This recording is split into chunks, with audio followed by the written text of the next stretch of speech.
Hello, my dear friends. They weren't just sick. They were monsters, sinners, warnings etched into flesh. In Victorian times, having HIV was more than a death sentence. It was a moral stain no soap could cleanse. Their bodies became medical exhibits. Their names were erased. Their pain was recycled into cautionary tales, forgotten by family, condemned by faith, dissected by science. Tonight, we follow the quiet footsteps of those who are never meant to leave a trace. So, before you get comfortable, take a moment to like the video and subscribe, but only if you genuinely enjoy what I do here. And let me know in the comments where you're tuning in from and what time it is for you. It's always fascinating to see who's joining us from around the world. Now, dim the lights, maybe turn on a fan for that soothing background, and let's embark on this journey together tonight.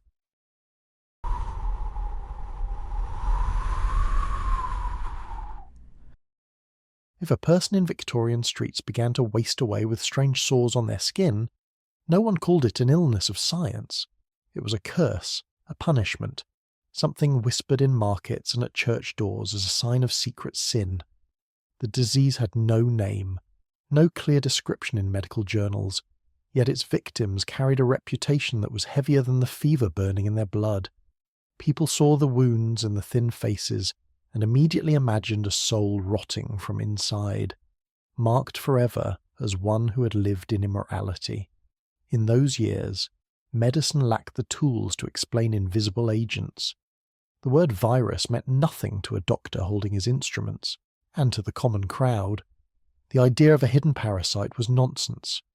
What they did understand was sin, and sin needed no microscope. When the first ulcers appeared around the mouth, or the body weakened with sudden weight loss, it became enough for the community to brand someone as corrupt. Neighbours whispered that the sufferer had consorted with demons or indulged in carnal excess. Priests spoke of divine punishment, and ordinary people nodded, feeling reassured that the world still worked on rules of morality. The individual caught in this judgment could only endure. Once a face was recognised as sick, the person was stripped of their humanity. Children pointed and laughed, women crossed the street, and men spat words like unclean as they passed by. It is almost darkly comic that people feared more the idea of lust than the sores eating away at flesh. In the absence of medical clarity, gossip served as diagnosis and rumour as law. This meant that even before the body gave way to weakness, the spirit was already condemned. Inside cramped homes, families tried to hide a relative who showed the signs.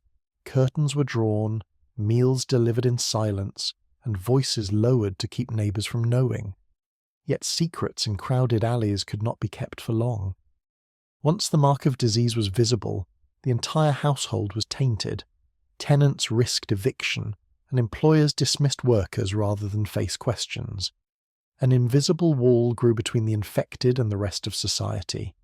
That wall was made not of brick but of stares, whispers, and avoidance.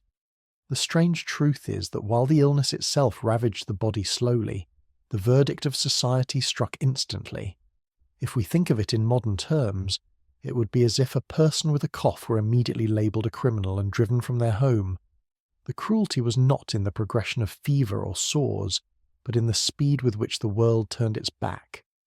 There was no room for sympathy, no thought of care. Only the satisfaction of believing that someone else's suffering confirmed the order of things. Doctors of the time were helpless to explain what they saw. Without knowledge of viruses, they placed the symptoms under familiar categories of vice. The wasting of flesh was likened to the outcome of uncontrolled pleasure. The lesions were taken as external proof of internal corruption. Case notes were written less like observations of patients and more like moral reports. Every line suggested that indulgence had led to ruin, and ruin was the natural end of those who ignored piety. It was easier to record judgment than to admit ignorance. Those who bore the illness faced not only physical decline but a collapse of identity. Names were replaced by titles of shame.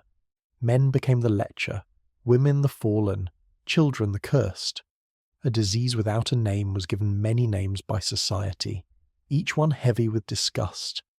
The labels clung to them longer than any treatment could. They were not remembered for who they had been, but for what people claimed they represented. I cannot help but feel that the silence of science left too much room for superstition to flourish unchecked. Every day was lived under the shadow of inevitable decay. Even before the body weakened beyond work, employers turned them away, and friends ceased their visits. The sight of sores frightened more than the sound of coughs. Thin bodies became walking sermons for moralists, examples to warn the young. People were told that death from such a disease was not just natural but deserved. The infected were cast into the role of a warning sign, living proof of what happened when society's codes were broken. The idea that one could suffer for reasons beyond control never took hold. In an age when disease was still linked closely to divine will, no one needed a scientific explanation. The poor found comfort in believing that punishment was deserved, for it meant they themselves might remain safe if they lived correctly. The Church found purpose in repeating the same lines about sin and decay, for it kept the faithful obedient, and the infected found themselves stripped of all but pain, left to die with curses as their final company. The disease may not have had a title in medical language, but in the mouths of the people it had many. Each one carried the weight of condemnation, and while science had not yet named the virus, society had already written its sentence. Those who wasted away in dark rooms or stumbled in the streets were not remembered as patients. They were remembered as warnings, as if their existence had no other purpose but to confirm the fears of the healthy. Their sores and thin frames became public proof of corruption, their deaths treated not as tragedy but as spectacle. The truth, however, was simpler and more cruel. These people were ill, their bodies breaking down from an invisible cause that no one could understand. Yet instead of help, they received exile, and instead of compassion, they were handed curses. In this way, the unnamed disease carried two weights, one that consumed the flesh and one that crushed the spirit. The first chapter of this story lies not in the hospitals, but in the streets, in the markets, and in the churches where whispers turned into sentences harsher than any court could give. Their lives remind us that the absence of knowledge does not bring gentleness but often invites brutality, and in Victorian times that brutality was dressed as morality, making suffering look like justice. They were marked as sinners long before their bodies gave way to illness. The crowd's rejection mattered more than the science no one possessed. Yet what followed from the hands of society was even harsher than the judgment of words, and it would scar the afflicted in ways far deeper than disease itself. Neighbours in Victorian towns did not wait for illness to take its full course. The first signs of sores on the skin, the faint smell of sickness in the air, or the simple rumour of strange behaviour were enough to provoke fear. A person wasting away in silence was not left to decline in peace. Instead, the community responded quickly, and it was rarely with compassion. Fear of corruption spread faster than the fever itself, and once a household was touched by suspicion, it was marked as untouchable. Families found themselves surrounded not only by silence but by hostility that came with alarming speed. It was common for neighbours to scatter salt around a house where someone sickened. The act was not meant to heal but to block the entry or exit of evil. To those who believed disease was the work of demons, salt acted as a shield. The gesture sent a clear message to everyone walking past the people inside were cursed. The symbolism worked both ways. For the family within, the sight of a pale line of salt across their threshold meant they had been cut off. They were no longer part of ordinary life. They were prisoners of stigma as much as of sickness. Children were often the cruelest messengers of this rejection. With the thoughtlessness of youth and the encouragement of superstition, they threw stones at the windows of the afflicted. Their voices carried the words adults muttered behind closed doors. Devil or monster were cries heard in narrow lanes, turning suffering into entertainment. It is grimly ironic that children, themselves so vulnerable to disease, mocked the dying with the confidence of the healthy. The laughter of the young added insult to injury, ensuring that no moment of sickness could be endured quietly. For landlords, the matter was simple. Rumours of disease meant risk, and risk meant lost tenants. Owners of crowded rooms acted quickly to protect their reputation. A faint smell or even the whisper of infection gave them an excuse enough to throw families onto the street. To be accused of harbouring the unclean was worse than cruelty. It threatened income. Eviction came without hesitation. A household already weakened by illness now faced exposure to the cold alleys of the city, carrying their bedding in silence while neighbours watched. In the logic of the time, it was not abandonment but duty to keep contagion at bay. The atmosphere of fear fed upon itself. One person's suspicion became the reason for another's rejection. A community bound by superstition could not afford kindness. Each act of cruelty became another proof that the afflicted deserved what was happening. People felt safer when they believed that suffering had a moral cause. It meant they themselves could avoid it by living correctly. In this way, the disease itself became secondary.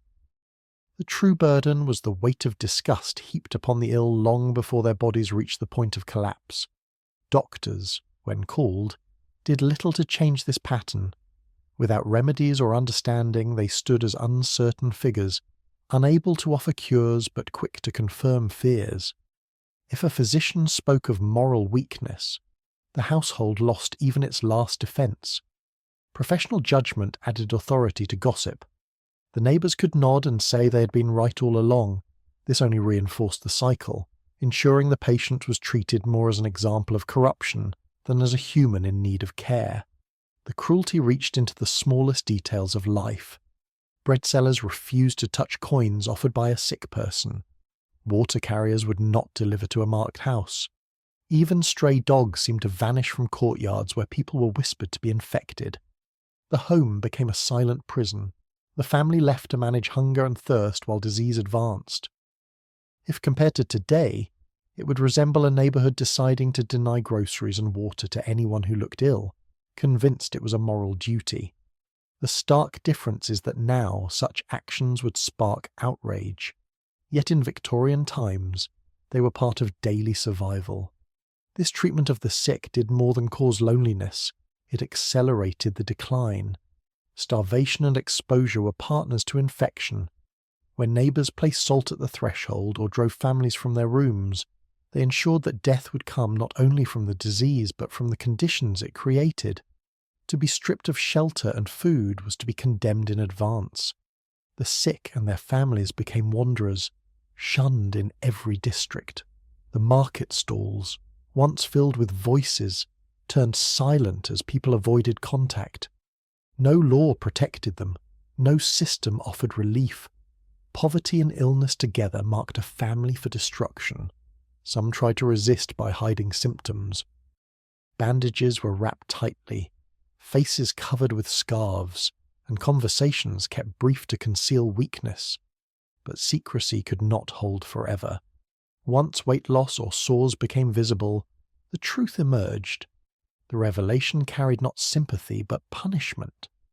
To have a hidden illness was considered deceit, and deceit deserved greater rejection. The afflicted could not win. Reveal the truth and be condemned. Hide the truth and be condemned more. Their world closed in with every passing day. The spectacle of rejection also served the needs of authority. Community leaders and priests pointed to the shunned as proof of moral order. Parents warned children to behave lest they become like those behind shuttered windows. The message was clear: corruption of the flesh was punishment for corruption of the soul. No sermon carried as much weight as the sight of a neighbour being cast out. Suffering became a teaching tool, a grim reinforcement of the codes that kept society obedient. What the sick endured was therefore double. They bore the weight of fever and sores, but they also bore the violence of disgust. To lose the support of neighbours, the comfort of children's laughter, and the shelter of one's own home was to be exiled while still alive. Families broke under the pressure, spouses abandoned partners, parents cast out children, and siblings closed doors. Illness revealed the fragility of bonds. The instinct for survival trumped loyalty. There is no record of how many died from starvation, exposure, or loneliness rather than from the illness itself. Historians can only guess. Yet the stories that remain show that rejection often struck earlier than decline. It was society, not the disease, that delivered the harshest blow. I find it chilling to think that fear of shame was stronger than fear of infection itself. People did not wait for medicine to confirm their fears. They acted with certainty that cruelty was protection. By the time the body truly collapsed, the mind had already been broken. A sufferer stripped of home and community no longer expected help. Death became less a shock than a release. To live in constant rejection was a sentence heavier than the grave.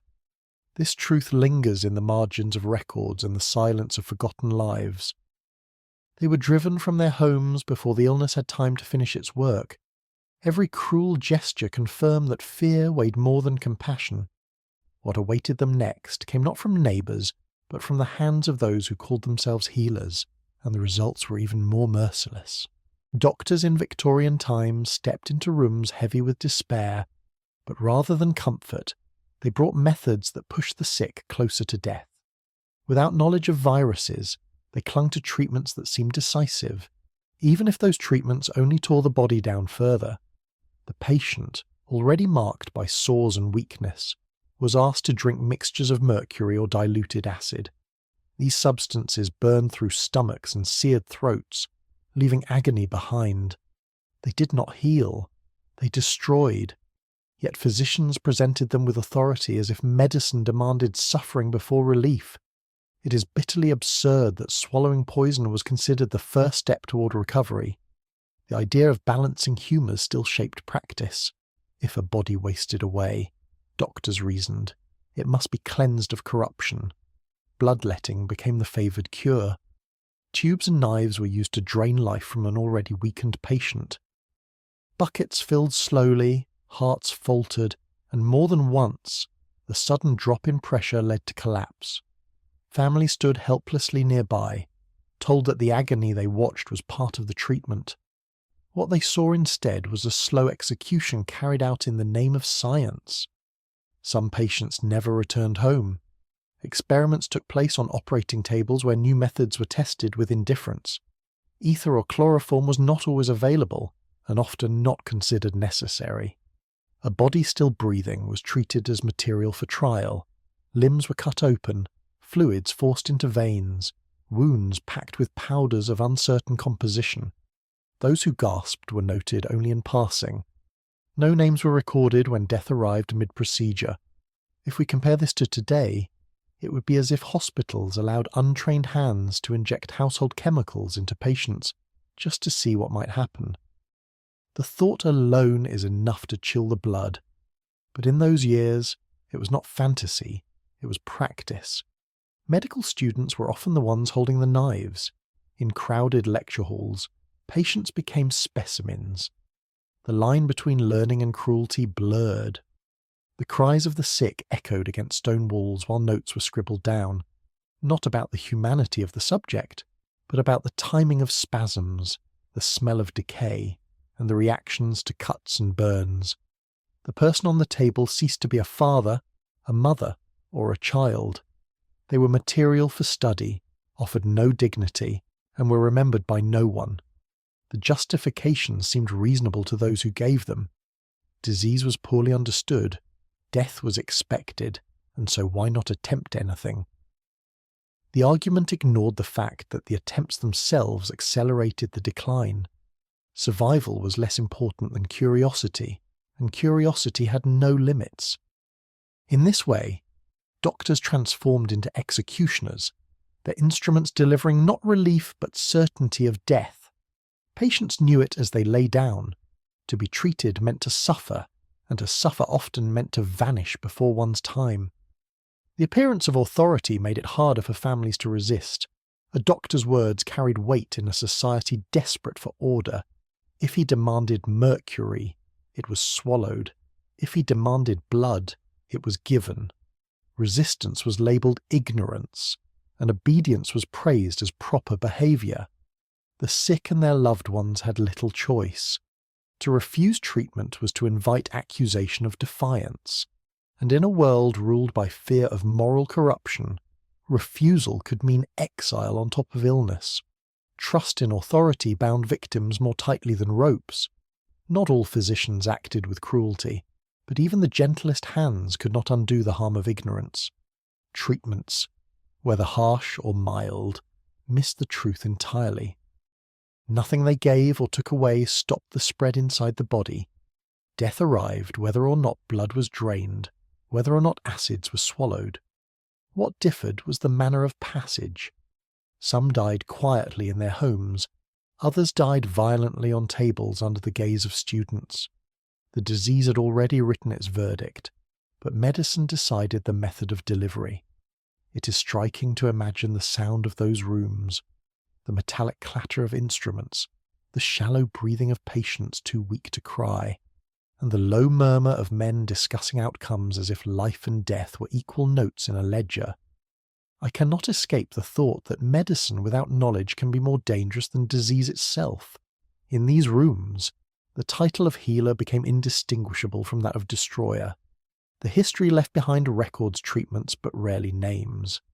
Lists of methods survive, while the identities of the subjects do not.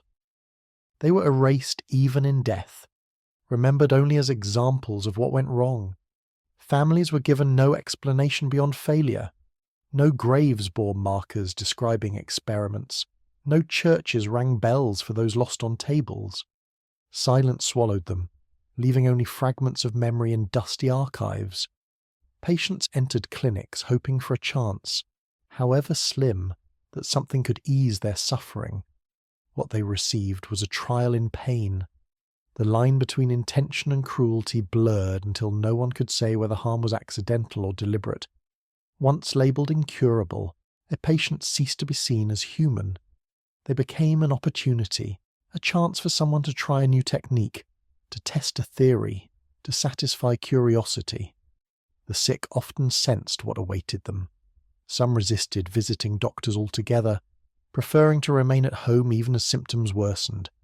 Yet poverty and pressure pushed many into clinics despite dread. When food was scarce and neighbours hostile, a doctor's visit felt like the only path left. That path, however, was lined with blades and bottles that stripped away dignity more than they ever offered relief. The image of doctors as executioners is not exaggerated. They wore no masks of cruelty, but their ignorance created cruelty in action. Families who trusted them delivered loved ones into the hands that promised help but provided death instead. The legacy of these practices remains as testimony to the dangers of certainty without knowledge. They called it treatment, but it was a slow undoing. The infected body became not only a victim of disease but of the very hands meant to heal it. In the end, the difference between healer and executioner was measured only by the sharpness of a knife or the bitterness of a potion. They entered rooms of sickness as men of science and left as witnesses to death, never fully realizing the part they had played. Hospitals in Victorian times were places that promised care but often delivered torment. A patient who entered expecting rest and quiet found themselves bound to beds, stripped of comfort, and treated as if their suffering was a moral failing that required punishment. Rather than warmth, they were locked in chambers of stone where the cold gnawed into their bones. The excuse given was that the icy rooms would dull the sinful desires that society believed caused the illness. In reality, it left fragile bodies shivering until fever mixed with frost and drained what little strength remained. It is grotesquely comical that freezing a dying patient was considered a cure for passion. The cruelty extended beyond temperature. Doctors and attendants injected alcohol directly into spines, claiming the violent reaction would reveal secrets of the disease. The pain was unbearable, radiating through the body in convulsions that no one mistook for healing.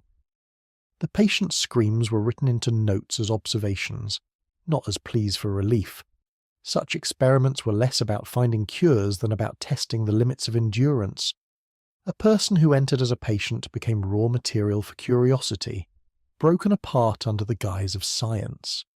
Even sound was treated as an offence. Patients who groaned too loudly or disturbed the silence of wards risked brutal silencing. Some had their tongues cut, the justification being that quiet was necessary for the well-being of others. The act reduced them to shadows of themselves, unable to speak their pain, stripped of the last means to express humanity. If imagined today, it would be like hospitals punishing patients for crying out by taking away their ability to speak. The thought alone reveals the chasm between healing as care and healing as control. Rooms that should have offered relief became stages for torment. Straps dug into wrists and ankles, leaving marks deeper than the sores already covering the skin. Windows were shuttered, the air grew stale, and the isolation pressed down like a sentence. What was called treatment became indistinguishable from torture. The difference between a clinic and a prison was erased, with the sick left to wonder whether they had entered a place of help or of punishment. The families, when allowed to visit, saw little more than figures restrained and trembling. Some accepted the explanations offered by physicians, convinced that harshness was part of the path to recovery. Others left in silence, carrying shame that they had delivered loved ones into the hands that no longer looked human. The gap between expectation and reality widened with every cry behind closed doors. For attendants, cruelty became routine. Carrying out instructions meant binding, cutting, injecting, and silencing without hesitation. Repetition dulled sympathy until the suffering of others felt ordinary. In the rhythm of wards, pain became background noise, the human reduced to an object upon which procedures were practiced. There was no rebellion, no refusal, only the steady continuation of practices that transformed healing into harm. The atmosphere of these wards told its own story. The chill of stone walls, the smell of disinfectants mixed with blood, the sight of pale figures tied to iron frames, all served as reminders that illness had been redefined as punishment. To be sick was not to be unfortunate, but to be guilty. The body, marked by sores, became a stage upon which society enacted its judgments. Doctors became wardens, attendants became guards, and patients became prisoners condemned not by law, but by superstition dressed as medicine. The contradiction is sharp. A society that claimed to value morality punished the weak under the pretense of removing temptation. A profession sworn to healing became a tool of discipline. Patients who sought mercy found cruelty, and those who expected care discovered torment.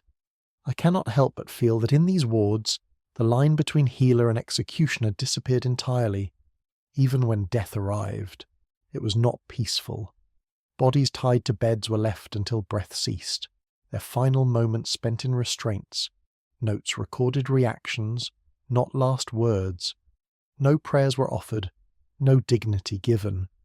The same straps that held them for treatment held them until the end, ensuring that death came in silence rather than in dignity. What remained after was not the memory of individuals but lessons in cruelty. Doctors repeated methods, convinced they had glimpsed truth in spasms and silence. Students carried away techniques, not compassion. The cycle repeated, generation after generation, embedding violence into the very fabric of medical history. To understand these practices is to see how fear and ignorance combine into systems that wound rather than heal. The patient became a scapegoat, a vessel upon which society poured its anxieties about sin and corruption. Punishment was mistaken for a cure, cruelty for necessity, and all the while, the true enemy, the disease itself, remained untouched, advancing silently inside bodies already broken by human hands. The hospitals became not places of hope, but chambers of despair. Patients left behind more than sickness. They left behind stories of torture disguised as treatment. Families buried not just loved ones, but the belief that care could be trusted. Communities whispered of the horrors within stone walls, yet few dared to challenge the authority of those wearing white coats and holding instruments. The legacy of these practices is written not in triumph, but in silence. No monuments mark the suffering. No plaques carry the names of those tied and cut. Their lives vanished into wards that looked more like dungeons, their deaths counted only as statistics in dusty ledgers. What endures is the chilling truth that society once allowed torture to masquerade as healing. They were tied, frozen, injected, and silenced, all in the name of care. The wards that should have offered rest became cages of torment, leaving behind scars deeper than illness itself. And when those doors finally closed, what happened inside revealed that the greatest cruelty came not from disease but from the hands meant to heal. They entered hospitals searching for care and were met with instruments of punishment. Their last days were spent in restraints, their voices cut short, their suffering dismissed as a necessity, and as if this cruelty were not enough, the world outside judged every symptom as proof of corruption, twisting even the smallest sign of illness into a sentence of shame that could not be escaped. Every mark on the body became a verdict in Victorian streets. A spot on the face was never seen as an infection or poor nutrition, but as proof of inner decay, a sign that indulgence had rotted the organs. A person who lost weight quickly did not inspire concern for health. Instead, whispers spread that a vampire was feeding on them. Open sores in the mouth were judged as signs of union with Satan himself. These judgments required no evidence, only fear and superstition. It is disturbingly funny that acne, hunger, and ulcers could all be treated as contracts with the devil. The sick carried their symptoms like banners they could not remove. Walking through alleys meant exposing every blemish to eyes ready to condemn. Neighbours pointed with certainty.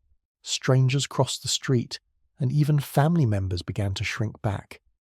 A cough was enough to spark gossip, but visible marks confirmed the story that someone was corrupted. In this world, the body itself became a courtroom, and every patch of skin offered evidence of guilt. Women faced particular cruelty. A single pockmark could ruin their standing entirely. Suitors withdrew, employers dismissed, and even friends avoided visits. The assumption was always that blemishes meant sexual sin. Respectability crumbled faster than flesh. For men, weight loss or weakness meant whispers about debauchery.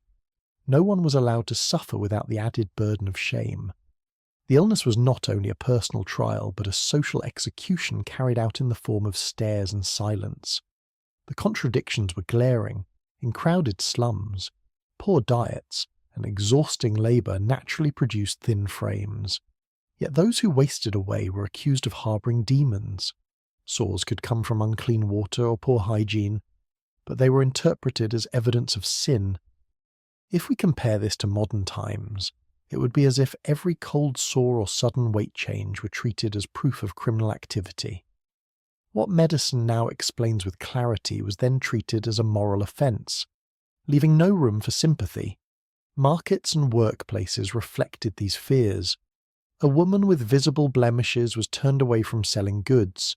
A man with pale skin and hollow cheeks was refused entry at workshops.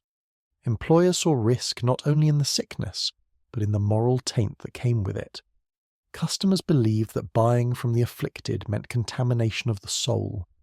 These decisions spread hardship faster than illness. Families starved not because the breadwinner was bedridden, but because no one would deal with them once a mark appeared.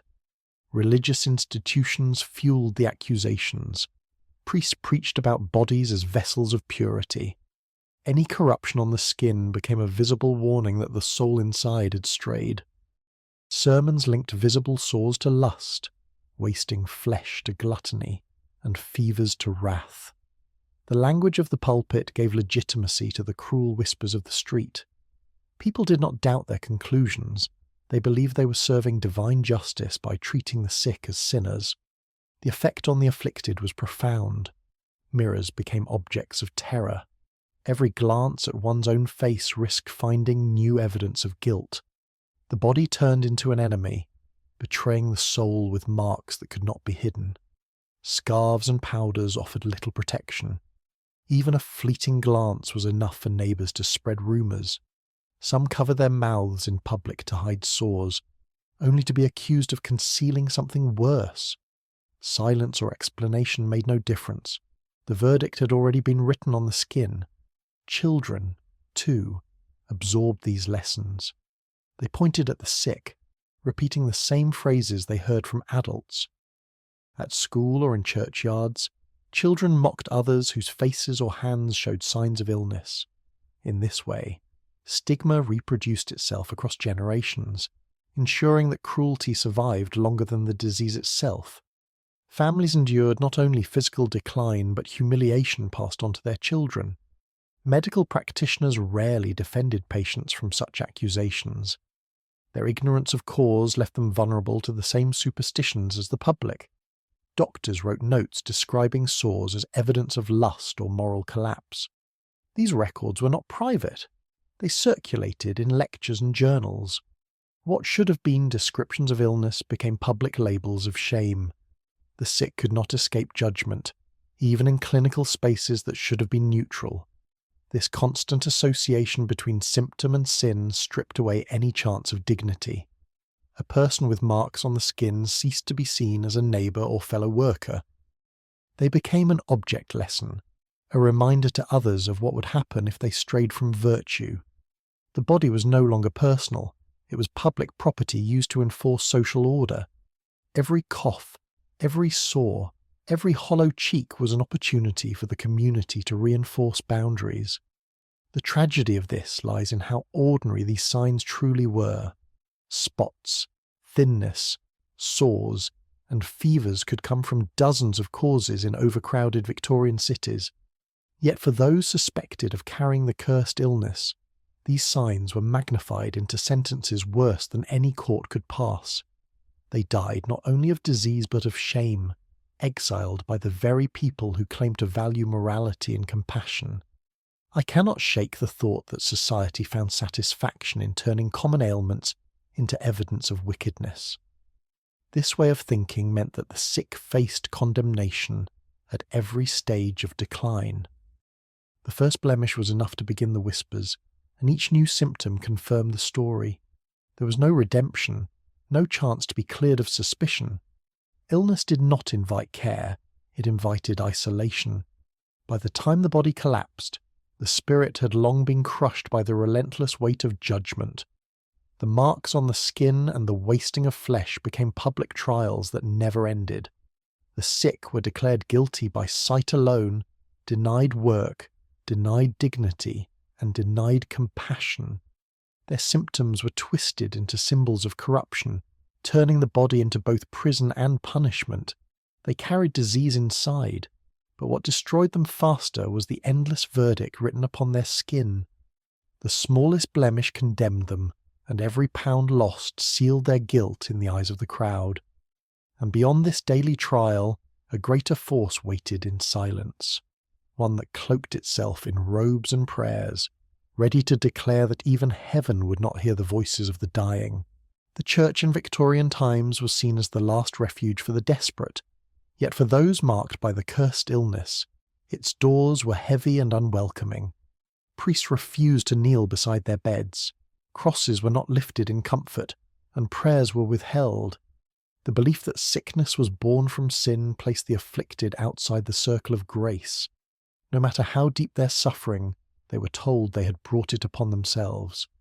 To enter a chapel was not to find mercy, but to face rejection delivered with solemn voices. It is bitterly ironic that the institution preaching compassion chose instead to curse the weakest of all. Patients who sought forgiveness were given no chance for dignity. Before bread or water touched their lips, they were forced to confess sins, whether real or imagined. Their hunger was exploited, their thirst treated as bargaining chips. The ritual was not about absolution, but about control, making the dying bend their heads in shame before receiving even the simplest sustenance. Families who pleaded for kindness watched in silence as loved ones were humiliated, stripped of humanity in the name of faith. Resistance to this cruelty carried its own punishments. Those who refused to confess, or those who protested the denial of prayer, were locked away in small stone cells called rooms of repentance. There was no light, no warmth, and no sound but their own breathing. Hours turned to days as they sat in darkness, weakened by illness and isolation. The cell was supposed to cleanse the soul through silence, yet it only deepened despair. For many, these walls became the last place they saw before death. The power of the church ensured that society accepted these practices as righteous. Priests spoke from pulpits, warning that illness was the price of sin and that mercy could not be wasted on those who had defiled themselves.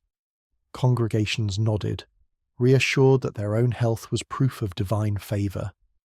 What might have been challenged in another setting was here presented as a holy duty. The rejection of the sick became a performance of virtue, strengthening the authority of the church even as it destroyed lives. In the streets, the absence of prayer was noticed. Funerals without blessing, sickbeds without hymns, and families without comfort became silent symbols of disgrace. A person marked by disease carried not only physical sores but spiritual exile. Their suffering was seen as evidence that God had turned away. Neighbours repeated the sermons, using the language of damnation to reinforce the boundary between the healthy and the condemned. What religion failed to offer in mercy, it gave in judgment, and that judgment became a tool for the community to justify cruelty. The fear of eternal punishment weighed heavily. Patients who still believed sought any sign of divine favour, clinging to crosses or whispering prayers alone in darkness. Some begged for private confession, only to be refused. Others gave in to despair, convinced that silence from heaven meant they were already lost. Families carried the same burden, ashamed to be connected to someone declared unworthy of grace. Religion meant to unify, instead fractured households and left them in isolation. The contradiction was sharp. The same church that preached care for widows and orphans denied prayer to the dying. The same priests who blessed soldiers marching to war withheld blessings from the weak, who wasted away in their own neighbourhoods. If imagined in our time, it would be like hospitals refusing treatment to those whose illnesses were unpopular, leaving them to suffer as examples.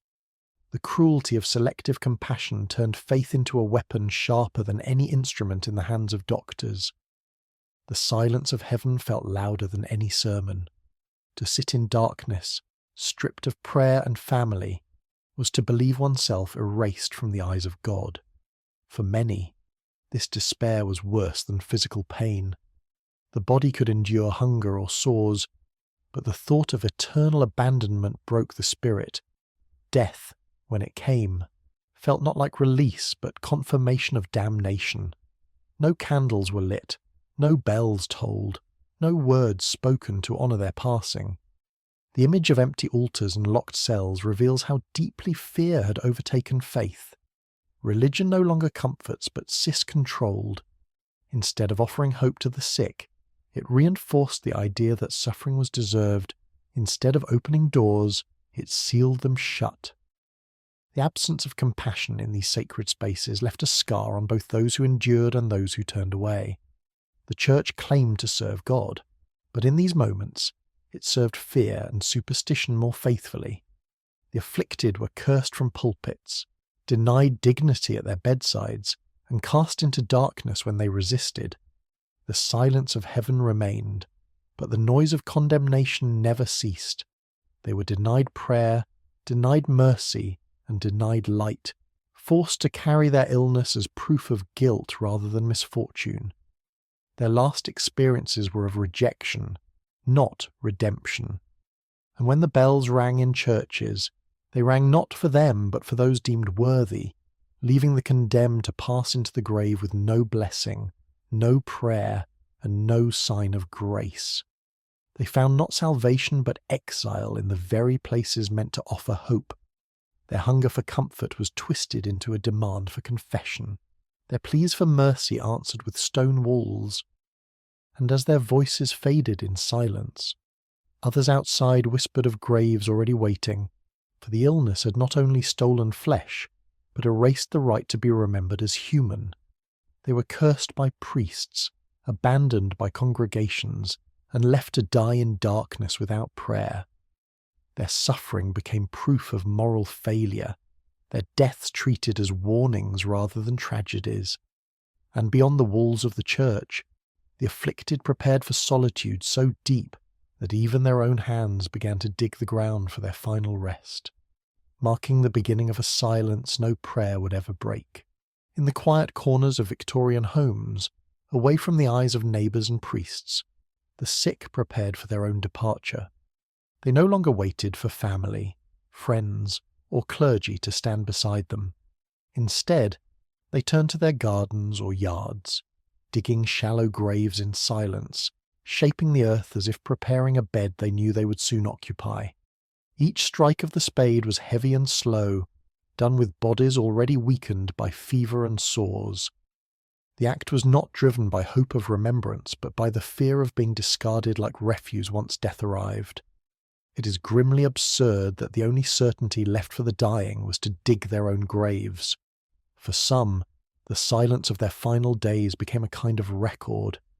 They scribbled notes in journals, marking each decline of their bodies with precision, as though documenting rot could bring clarity to the chaos within.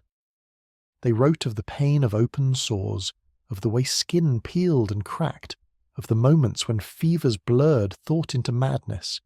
These notes rarely survived. Many burned their writings before death, afraid of leaving behind evidence of shame that might stain their families.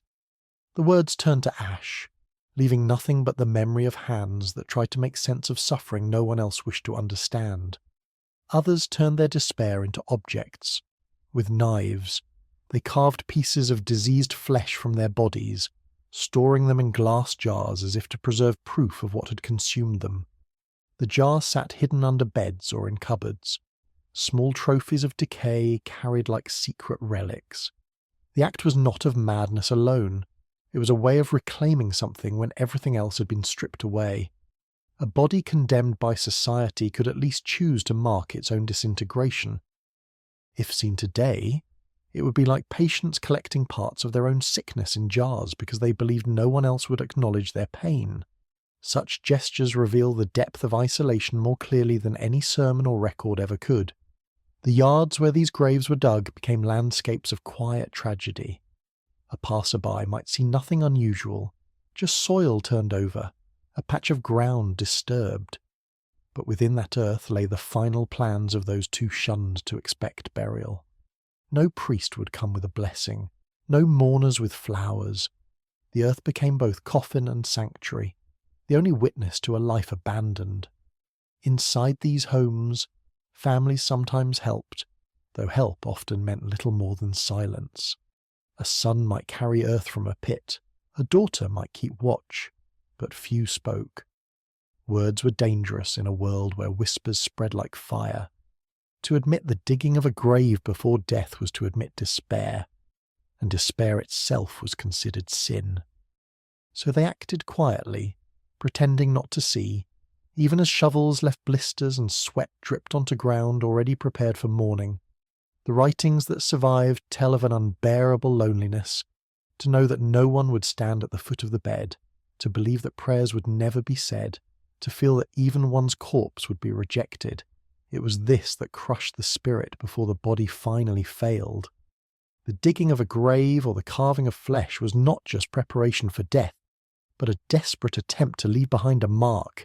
Any mark. That said I was here. I lived. I suffered. The silence around these acts only deepened the cruelty. Neighbours did not speak of them. Priests did not acknowledge them, and doctors rarely recorded them. These efforts of the sick to bury themselves, to record their own decay, to preserve their own remains, were erased as quickly as they were made. Yet in that erasure lies the proof of how complete their isolation had become. It is striking to imagine a fevered figure bent over a hole in the ground, pausing every few moments to cough or wipe sweat from a pale brow, while the rest of the city bustled just beyond the walls. Life and commerce went on as usual, while in backyards, men and women prepared for deaths no one would recognize. I cannot forget the thought that the most human act left to them was to prepare their own burial, The weight of this solitude pressed into every detail. Meals left uneaten grew stale on tables. Jars of preserved flesh or piles of burned pages left faint traces of people trying to hold on to meaning. Graves dug in secrecy, left the earth uneven, but no one asked questions. In the eyes of society, the less said, the better. Silence was easier than compassion, and forgetting was safer than remembering. The fate of these people tells us something about how society measures worth.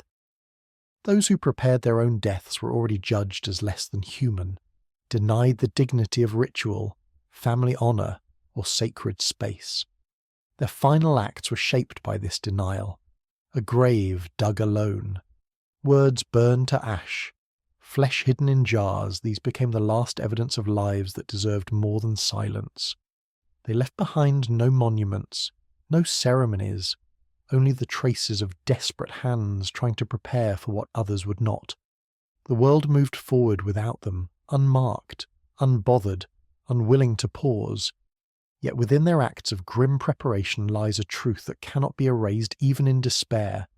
They refused to vanish without leaving a sign, however small, of their existence. They dug their graves, recorded their decay, and preserved pieces of themselves, all to prepare for an end no one else would recognize. In silence, they shaped their own funerals, with earth, ink, and glass as their companions. And as their final breaths faded, the world outside carried on, unaware that in backyards and dim rooms, people were turning their own suffering into the only memorial they would ever receive. They lived their last days carving their own epitaphs, not on stone but in soil and ash. Their silence was not chosen but forced upon them, and the graves they dug were not only for their bodies but for the memories others refused to keep. The next step in their journey would not even grant them the dignity of mourners, for their deaths would be stripped of ceremony and erased from sight, leaving only the chilling truth of burials without the living. Funerals in Victorian times were moments of ritual and remembrance for most families, but for those who carried the cursed illness, death brought only emptiness. No relatives gathered, no neighbours whispered prayers, no procession wound its way to the graveyard. The moment of passing, which in other lives would have called forth candles and hymns, became a matter of quiet disposal. Their bodies were not treated as vessels of memory, but as threats that needed to be removed quickly. It is almost grotesque that a funeral meant to honour life could instead resemble the disposal of waste. When death came, there was no moment of farewell. Faces were not washed or kissed by family, and hands were not folded with care. Instead, attendants wrapped the body in coarse burlap, the same fabric used for sacks of grain or coal. The rough cloth scratched against sores and wounds, stripping away even the last shred of dignity. No flowers softened the sight, no words were spoken. The dead were bundled like refuse, as if life itself had been nothing but a stain to be covered and hidden. The journey after death did not lead to sacred ground. Instead of churchyards, the bodies were carried to pits of lime in medical yards or disposal sites. There they were dropped into the caustic mixture, the lime hissing as it consumed flesh and bone. To officials, this was efficiency. To families, it was terror, for it meant that loved ones would vanish not into earth where memory could rest, but into chemical fire that erased all trace of existence. If imagined in modern times, it would be like hospitals throwing the bodies of patients into industrial waste sites with no record of who they had been. The absence of mourners deepened the cruelty. Funerals are often for the living, a chance to speak, to grieve, to remember. Here, there was nothing. Families were forbidden to attend or were too ashamed to ask. Neighbours did not come for fear of contamination. The graveyard silence was broken only by the fall of burlap bundles into lime. In that silence, the sick died a second time, first as individuals, and then as memories erased by absence. Official records offered no comfort. Names were often replaced by phrases like unknown or sinner. Death certificates carried labels of disgrace rather than acknowledgement of humanity. For some, even these papers were denied, leaving no trace in history. The grave markers, if they existed at all, bore nothing but words of condemnation. To stand before them was not to remember a person but to read a warning. In this way, the dead were turned into eternal symbols of shame, even in the soil meant to cradle them. The rituals that gave others comfort were stripped away. No tolling bells, no black cloth, no prayers. In their place was silence, heavy and unforgiving. For children who survived, there was no memory of standing beside a parent's grave, no flower to lay, no words to repeat. Instead, there was only the knowledge that the person they loved had been thrown away. Their body mixed with lime until no bone remained. The trauma lingered, an unspoken wound passed quietly through generations. Communities justified this cruelty as a necessity. Priests said it was the will of God, doctors claimed it prevented spread, and neighbours insisted it kept them safe. The truth was simpler: the sick were not seen as worth the cost of mourning. To grant them ritual would have been to acknowledge their humanity, and humanity had already been denied. Death became not an ending marked with dignity, but a final act of rejection. The sight of these burials haunted those who witnessed them. Workers who lowered the bundles into pits sometimes spoke of the smell, of the way lime consumed cloth and flesh together, leaving nothing but a faint steam rising from the earth. It was efficient, it was final, and it was utterly devoid of care. They carried out their duties with the indifference of habit, one body after another, until even cruelty became routine. What remains of these lives is not memory, but the emptiness left behind. In a society that prided itself on ritual and propriety, the absence of ceremony said more than any sermon. The silence spoke of fear, of shame, and of the willingness to erase rather than to mourn. I cannot avoid the thought that the greatest cruelty is not death itself, but the refusal to acknowledge that a life has ended. They were wrapped in rough cloth, carried to lime pits, and erased without prayer. Families were denied farewells, communities refused to gather, and the dead became anonymous warnings rather than remembered names. Their funerals, stripped of all ceremony, became the starkest symbol of rejection that society could offer. They vanished into pits of lime instead of resting places, their names erased and replaced by labels of sin. Their deaths carried no rituals, no memory, no honour, only the efficiency of disposal, and as their bodies dissolved in silence, the living turned them into lessons, parading their memory not in mourning, but as caution, forcing the afflicted into roles as spectacles for the morality of others. In the crowded markets of Victorian towns, where voices rose above the clatter of carts and the smell of fish and coal lingered in the air, the sick were sometimes dragged into the open as lessons for the healthy. Their bodies, already weakened by sores and fevers, were displayed like objects of warning rather than human beings. Women passing through with baskets were told to look at the figures and remember what would happen if they strayed from virtue. Young girls, barely entering adolescence, were made to stare at sunken faces and blistered skin as if these were sermons carved into flesh. It is almost grotesque that instead of teaching children compassion, society chose to parade human suffering as a form of moral theatre. The spectacle was not hidden. Market stalls paused as officials or priests pointed to the afflicted and spoke loudly about punishment and decay. Buyers clutching bread or meat listened, nodding as if convinced that illness had come from sin alone. The crowd was reminded that purity was protected, while corruption condemned. The person standing in rags, trembling with fever, was not allowed to speak in their defence. Their silence was part of the display, their body the evidence, their suffering the stage upon which society reinforced its rules. Children learned quickly. Parents whispered that disobedience might lead to the same fate. Teachers repeated sermons, warning that a careless word, a glance, or an act of rebellion could summon the same curse. For children already growing up in alleys filled with hunger, The sight of the afflicted confirmed fears that life could collapse with little warning. Instead of understanding illness as chance or misfortune, they absorbed the idea that morality alone determined fate. To misbehave was not simply to risk punishment at home, but to risk becoming a spectacle in the streets.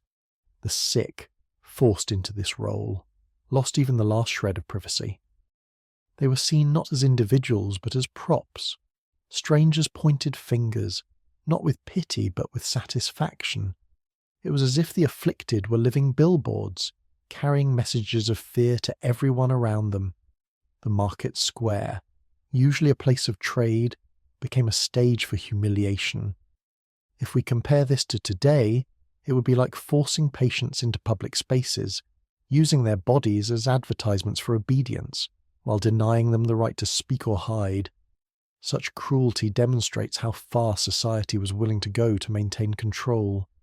Women bore the brunt of these public lessons. Young girls were led through markets by parents or guardians and made to stand before the sick. They were told that this was what happened to women who indulged in lust, who disobeyed their families, who ignored the church. The afflicted woman, trembling under rags, became a silent symbol, her humanity erased. Boys, too, were instructed, but the warnings for them carried less weight. Women's bodies were considered the battlefield where morality lived or died, and so it was women who were forced to look longest at the punishment. The fear spread beyond markets. In schools and churches, the memory of the spectacle lingered. Children repeated the words they had heard, mocking classmates with accusations of sin. The image of sores and thin faces became a shorthand for disgrace. Once a child learned the lesson, they passed it on, ensuring that the stigma grew even stronger. The sick were avoided not just in public but in every aspect of life. They became shadows that haunted conversations, reminders of what not to be. For the afflicted, the humiliation cut deeper than the illness. To stand under the gaze of hundreds, to feel eyes trace every mark on the skin, was to feel erased as a person. They were alive but treated as dead, spoken of in the third person, denied voice or identity. Some covered their faces with cloth, trying to hide from stares, but the act itself became further proof of shame. Every gesture was turned into evidence. There was no escape, no possibility of dignity. The authorities claimed these displays served society. They argued that fear protected the young, that shame maintained order, and that sin could be controlled if its consequences were visible. What they refused to admit was that such spectacles destroyed lives long before death arrived. They replaced care with cruelty, turning human suffering into a lesson. The disease advanced quietly inside the body, but the cruelty of public humiliation struck instantly, leaving scars no medicine could heal. Some resisted, trying to avoid public display by hiding in homes or fleeing districts. But flight carried its own risks. Strangers recognized thinness and sores, and suspicion alone was enough to invite accusations. Families who sheltered the sick risked losing their homes or their work. To protect a loved one meant facing the possibility of becoming outcast themselves. Many chose silence, leaving the afflicted to be taken and displayed rather than endanger everyone else. The cruelty fractured bonds, tearing families apart under the pressure of stigma. The streets themselves seemed to absorb the memory of these lessons. Even long after a display ended, people whispered about the corner where a woman had stood, or the stall near which a man had been shown. The presence of markets as places of exchange made the humiliation even more striking. Among piles of bread, cloth, and fish, human suffering was sold as a kind of moral currency. The crowd bought into it eagerly, trading compassion for certainty that they were safe. These spectacles served the same function as sermons but carried greater force. A sermon could be ignored, words could fade, but the sight of a trembling figure could not be forgotten. Children remembered the sores, women remembered the trembling, and men remembered the shame. The image lingered, reinforcing obedience far longer than any words might. In this way, Society weaponized suffering, ensuring that fear continued long after the afflicted were gone. The individuals themselves disappeared from memory. No one remembered their names, their lives before sickness, or their families. They became known only as the sinner, the cursed, the example. Their deaths erased them completely, leaving only the memory of humiliation. In this way, the afflicted were denied even the right to be remembered as human. Their existence was reduced to a cautionary tale, their lives erased while they still breathed. I cannot avoid the thought that society found more comfort in cruelty than in care. The fate of those paraded through markets shows how deeply fear shaped Victorian life. Night offered no peace to those burdened by the cursed illness. Sleep, which should have brought rest to the body, became another battlefield where suffering deepened. Patients shook violently in their beds, limbs jerking without control as fever consumed their strength. Their voices carried through narrow halls in groans and cries, the sounds twisting into the quiet of overcrowded homes. Neighbours heard the noises and whispered that demons must be inside, tearing at flesh from within. It is cruelly absurd that seizures born of sickness were mistaken for proof of possession. The fever brought visions that blurred the line between waking and dreaming. Flames danced in their minds, figures clawed at them, and they woke believing they had spent hours in hell itself. The heat of their bodies only fueled these illusions. Sweat-soaked sheets, hair clung damp to faces, and the burning in their skulls convinced them they were trapped in eternal fire. No comfort eased the torment. For every attempt at relief became another reminder that their suffering had no end. For some, the dreams became commands. In their delirium, they clawed at their own skin, tearing at sores until blood ran down their arms. Others dug nails into bellies, convinced that something monstrous lived inside. There were cases of men trying to rip open their stomachs, believing they could free themselves from demons. The pain was unbearable. Yet it was not enough to break the illusion. If imagined today, it would be like watching patients in fever hallucinations injure themselves because they believed parasites or evil spirits had taken root in their bodies. Such acts reveal the hopelessness that came when the mind turned against itself. Families watched in terror, powerless to stop the destruction. Mothers held down arms that flailed in the dark, and fathers pressed cloths against wounds torn open by desperate hands. Children hid in corners, eyes wide as they listened to the cries that shook walls. Every night stretched into hours of dread, where rest was impossible, and the fear of dawn was replaced by fear of darkness. Sleep became not a refuge but a curse, a time when madness grew strongest. The small rooms of the poor amplified this horror. Beds stood close together, so one patient's thrashing threatened to strike others. The smell of sweat, blood, and fever filled the air, thick and suffocating. Candles burned low, casting shadows that made visions worse. The sick muttered words about devils, about fire, about claws and fangs, and these mutterings spread fear to everyone present. The line between hallucination and reality blurred for entire households, until even the healthy began to feel that something otherworldly lurked in the dark. Doctors provided little explanation. They called the convulsions nervous fits, the vision symptoms of moral corruption, and the self-mutilation a sign of madness. Instead of easing fear, their words deepened it. Patients were no longer just ill but possessed, not only dying but already damned. The authority of medical men confirmed what families already feared, turning the private nightmare of one patient into a public certainty that devils had claimed them. This terror stripped sleep from entire neighbourhoods. Cries that echoed at night carried through alleys, waking families who lay still, afraid to speak. Rumours spread quickly, each retelling adding new horrors. By morning, a single convulsion became a tale of possession, a whispered story that the sick had torn out their hearts, or that flames had erupted from their mouths. The truth mattered less than the fear, and fear travelled farther than illness itself, the patients, trapped in these cycles of fever and dream, lost their grip on reality. Days became meaningless, broken by nights of hallucination that left them weaker each morning. The mind, already strained by stigma and isolation, collapsed under the weight of visions.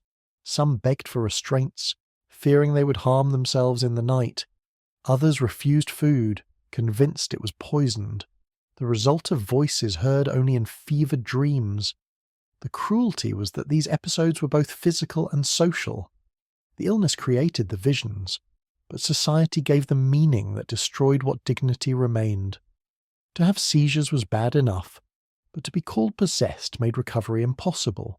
Every mark on the skin, every wound opened in the night, became evidence of damnation. Families carried shame alongside fear, forced to explain cries and blood to neighbours who asked too many questions.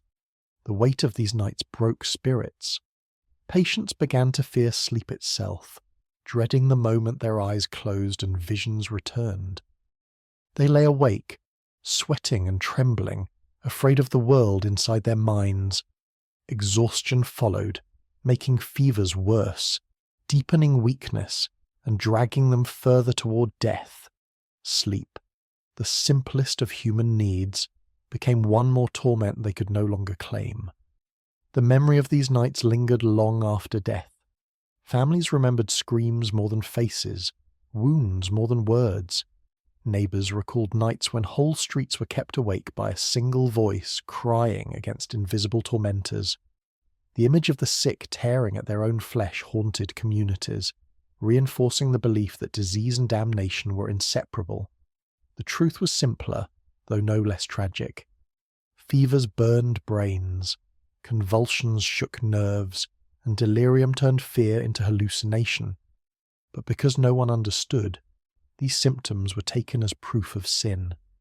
What should have drawn compassion became instead another reason to isolate, reject, and condemn. I cannot escape the thought that the worst suffering came not from fever alone, but from the belief that it meant the soul had already been lost.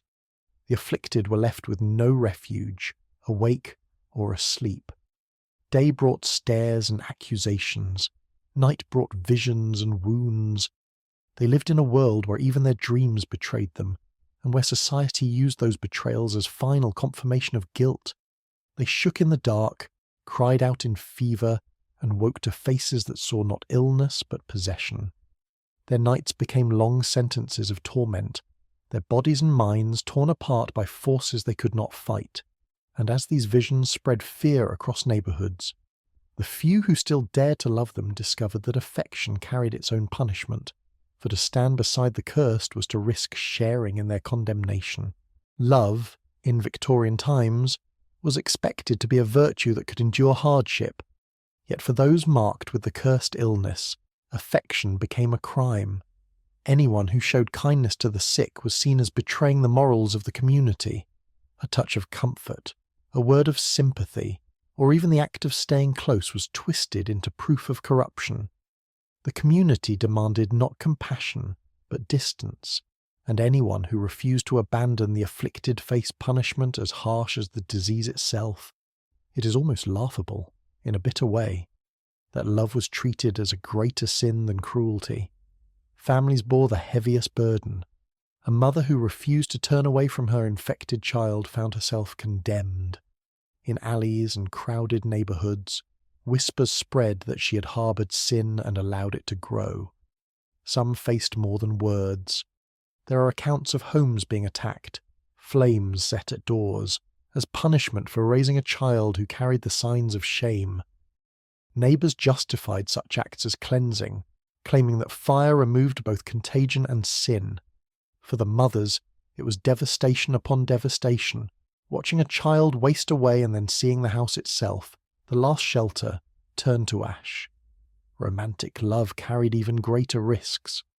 To be seen embracing or marrying someone touched by the illness was declared rebellion against God. Men who chose sick women were ridiculed, called weak, and accused of sharing in corruption. Women who chose sick men were shunned entirely, labelled fallen for daring to care. Priests thundered from pulpits that such unions mocked divine law, and neighbours made certain the message spread in every corner. Affection became treason, and treason demanded exile. If imagined today, it would be like a community punishing someone for marrying a partner with a chronic illness, insisting that love itself was a form of sin. The cruelty fractured families. Parents were urged to abandon infected children, spouses pressured to separate from dying partners, and siblings warned that closeness would taint them. Some obeyed, choosing safety and conformity, but others resisted. The ones who resisted were made examples, exiled from their neighbourhoods, denied work, denied the right to worship. They joined the afflicted in their isolation. In trying to give love, they became outcasts themselves, living proof that kindness carried punishment. The Church reinforced these divisions. Priests declared that to support the sick was to defy heaven. Congregations echoed the warnings, pointing to those who showed care as sinners in their own right. The result was that love, the most natural bond, became dangerous. To weep at a bedside could bring suspicion.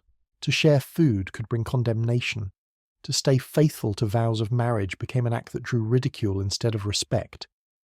The language of faith turned intimacy into betrayal, twisting bonds of care into reasons for punishment. Stories circulated of entire households cast out because one member refused to abandon the afflicted. These stories spread fear, teaching others to obey.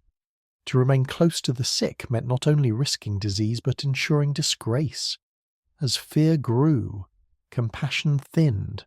Even small acts, bringing water, adjusting blankets, offering a hand, were seen as dangerous sympathies. The sick learned quickly that their suffering was not theirs alone. It consumed the lives of those who dared to love them. Communities treated rejection as protection. They argued that harshness kept the disease contained, though no one understood what truly spread it. They insisted that isolating the sick and punishing those who stayed with them preserved moral order. Yet behind these arguments lay the truth. Fear demanded scapegoats, and anyone who showed loyalty to the condemned became a scapegoat in turn. The circle of cruelty widened, swallowing both the sick and those who loved them. The silence around these punishments grew heavy. Families rarely spoke openly about why they were cast out, ashamed to admit that love had been the cause. Children grew up remembering the loss of homes, the turning away of neighbours, but without the comfort of knowing it had been for kindness. The stigma infected memory itself, teaching survivors that compassion brought ruin. The legacy lasted longer than the illness, embedding fear of closeness into the culture of entire communities. The tragedy lies in how natural these acts of love were. A mother's care, a lover's loyalty, a friend's presence. None of these were extraordinary. They were the ordinary gestures that should have defined humanity. But in the atmosphere of fear and superstition, they were redefined as rebellion. The line between virtue and sin was reversed, and people learned that the safest path was indifference. I cannot help but think that indifference, accepted as a moral duty, destroyed more lives than the illness itself. The weight of exile pressed heavily. Those who had tried to give love found themselves sleeping in the streets, moving between districts, hiding in corners where no one recognized them. Hunger and cold followed, and in many cases death arrived not from infection but from the punishment society delivered. Love, stripped of its dignity, became a sentence worse than disease. The memory of these punishments lingers as quiet proof of how fear can twist values. Compassion was treated as corruption, and loyalty as sin. In a society where disease carried shame, those who resisted the demands of cruelty paid with their own lives and names. The afflicted lost dignity to illness, and their loved ones lost dignity to society. Between the two, little remained but silence and grief. They cared when no one else would, and for that they were erased from their communities. They stood beside the sick, and for that their houses were burned, their reputations torn apart, their lives exiled, Their crime was love, and love became the most dangerous act of all. They were punished not for spreading disease, but for refusing to spread indifference.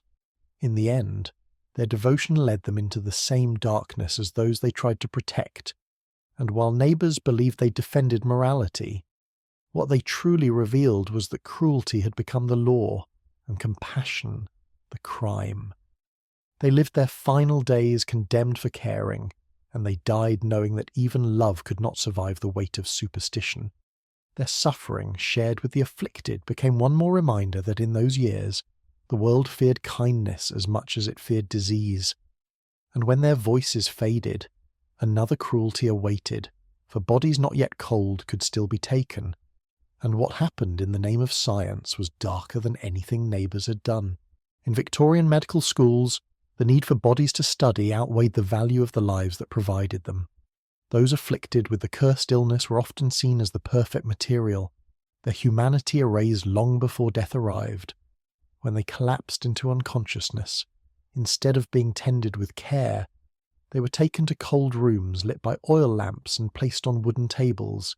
Students gathered around, eager for the chance to practice, while instructors spoke not of the person before them, but of muscles, tissues, and organs. The body still breathed, but to the eyes of science, it was already no more than an object. It is disturbing to think that medical progress was built on the pain of people who were still alive.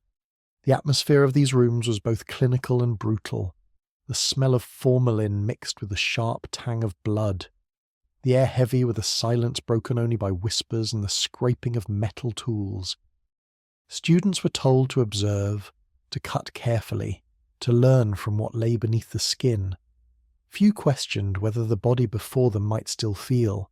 For them, education came first, and doubt was an inconvenience. The afflicted were stripped of their names, reduced to examples, and their final suffering turned into a demonstration. There are accounts of patients who stirred on the table, groaning faintly as knives entered their flesh. Some twitched, eyes fluttering open, only to see a circle of faces staring down with fascination rather than horror. The shock was brief, for soon the body fell silent again, overcome by shock or blood loss. But the moment revealed a truth too cruel to ignore. Dissections were not always performed on the dead. They were often carried out on those still clinging to life, victims of a system that valued knowledge over mercy. For the students, this was normalized.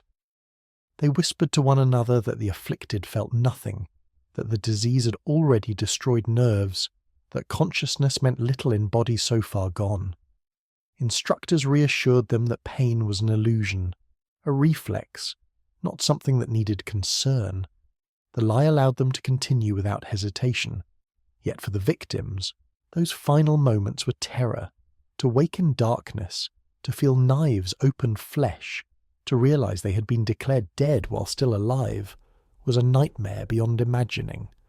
The justification was always progress. Medicine needed bodies, they said.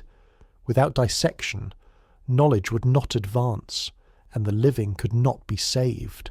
The afflicted, already marked as doomed, were seen as sacrifices for the greater good. But in reality, the sacrifice was not chosen. It was forced, taken from those who had no voice, no protection, no recognition of their right to dignity. If we compare this to today, it would be like medical students practicing on patients in comas without consent, telling themselves it was necessary for science. The thought reveals how thin the line was between necessity and cruelty. The setting of these dissections stripped away humanity. Wooden tables bore stains of countless cuttings, the grooves filled with traces of lives already erased, tools clattered in trays, their metal edges dulled from constant use. Lamps flickered, casting shifting shadows across walls streaked with marks of smoke and blood. The room was not a place of healing, but of exposure, where bodies were reduced to parts.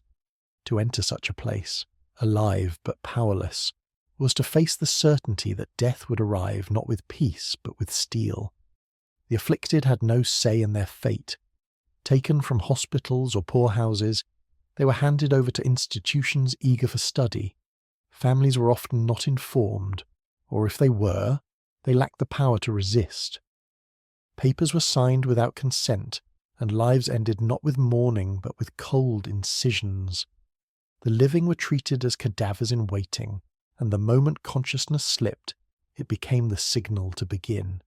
Students learned lessons, but the lesson for society was darker. It showed how fear and stigma stripped away protection, how an illness could turn a person into an object. The same community that had mocked them in life allowed them to be carved apart in death. And sometimes even before death, the boundaries between healing, study, and cruelty dissolved, leaving only efficiency. The survivors of families who discovered what had happened spoke of horror and betrayal. To learn that a child, a parent, or a spouse had not only died but been cut apart while still breathing was a grief beyond measure. Yet their protests carried no weight.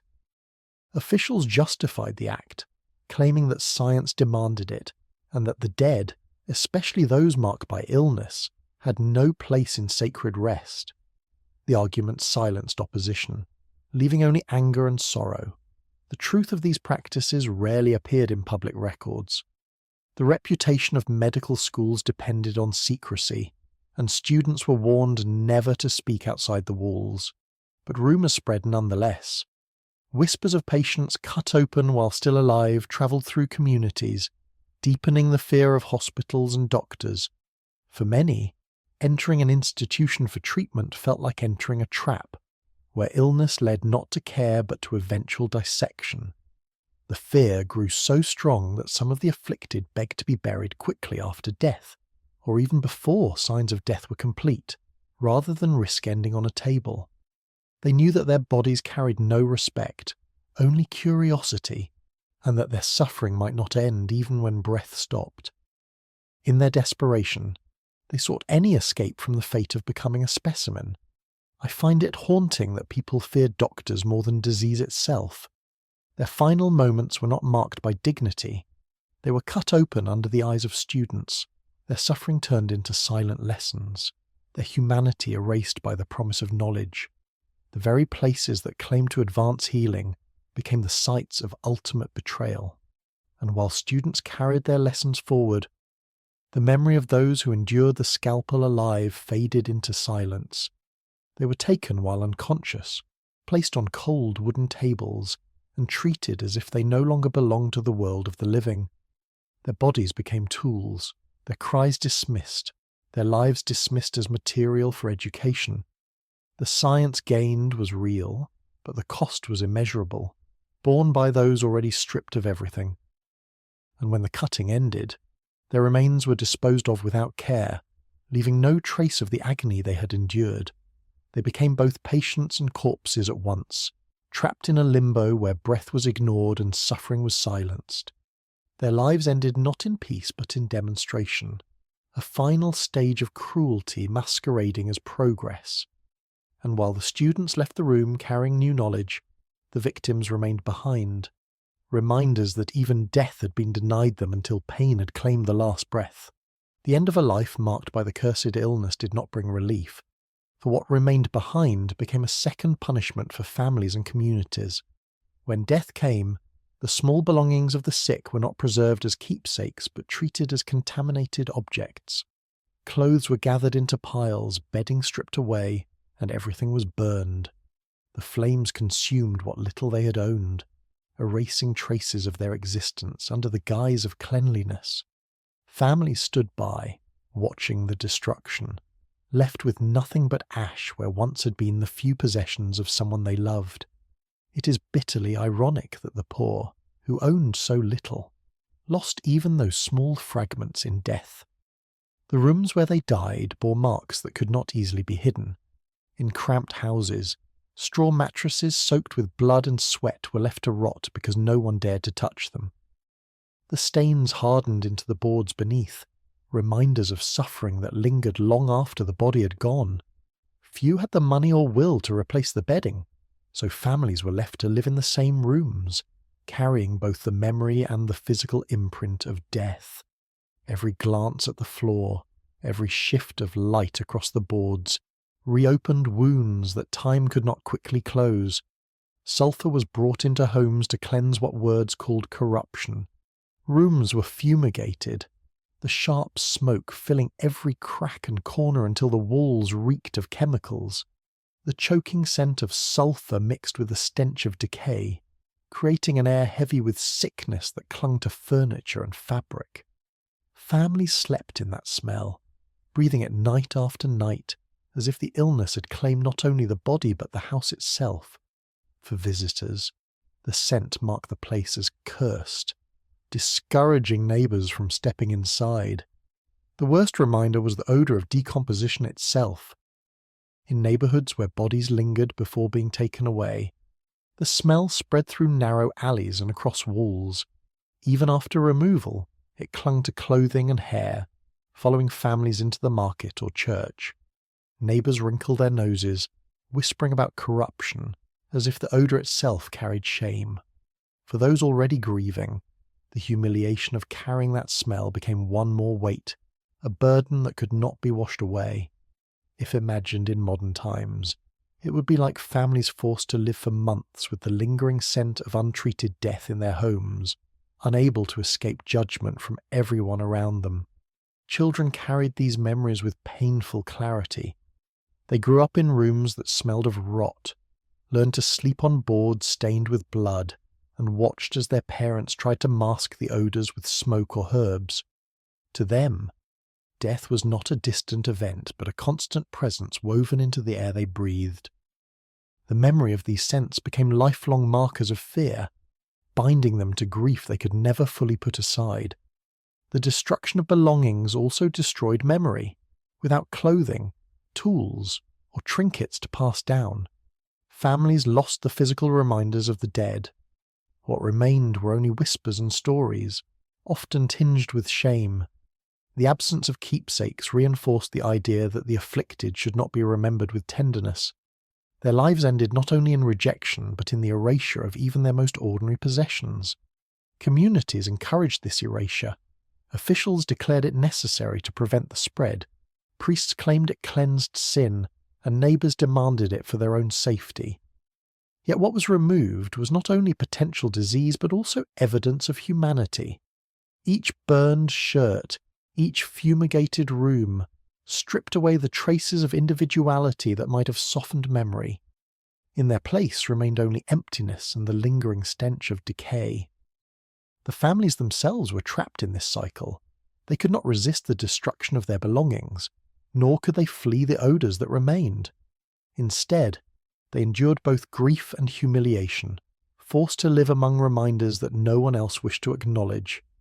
In their silence, they carried the double weight of loss and disgrace, surrounded by walls that had absorbed suffering and air that carried memory.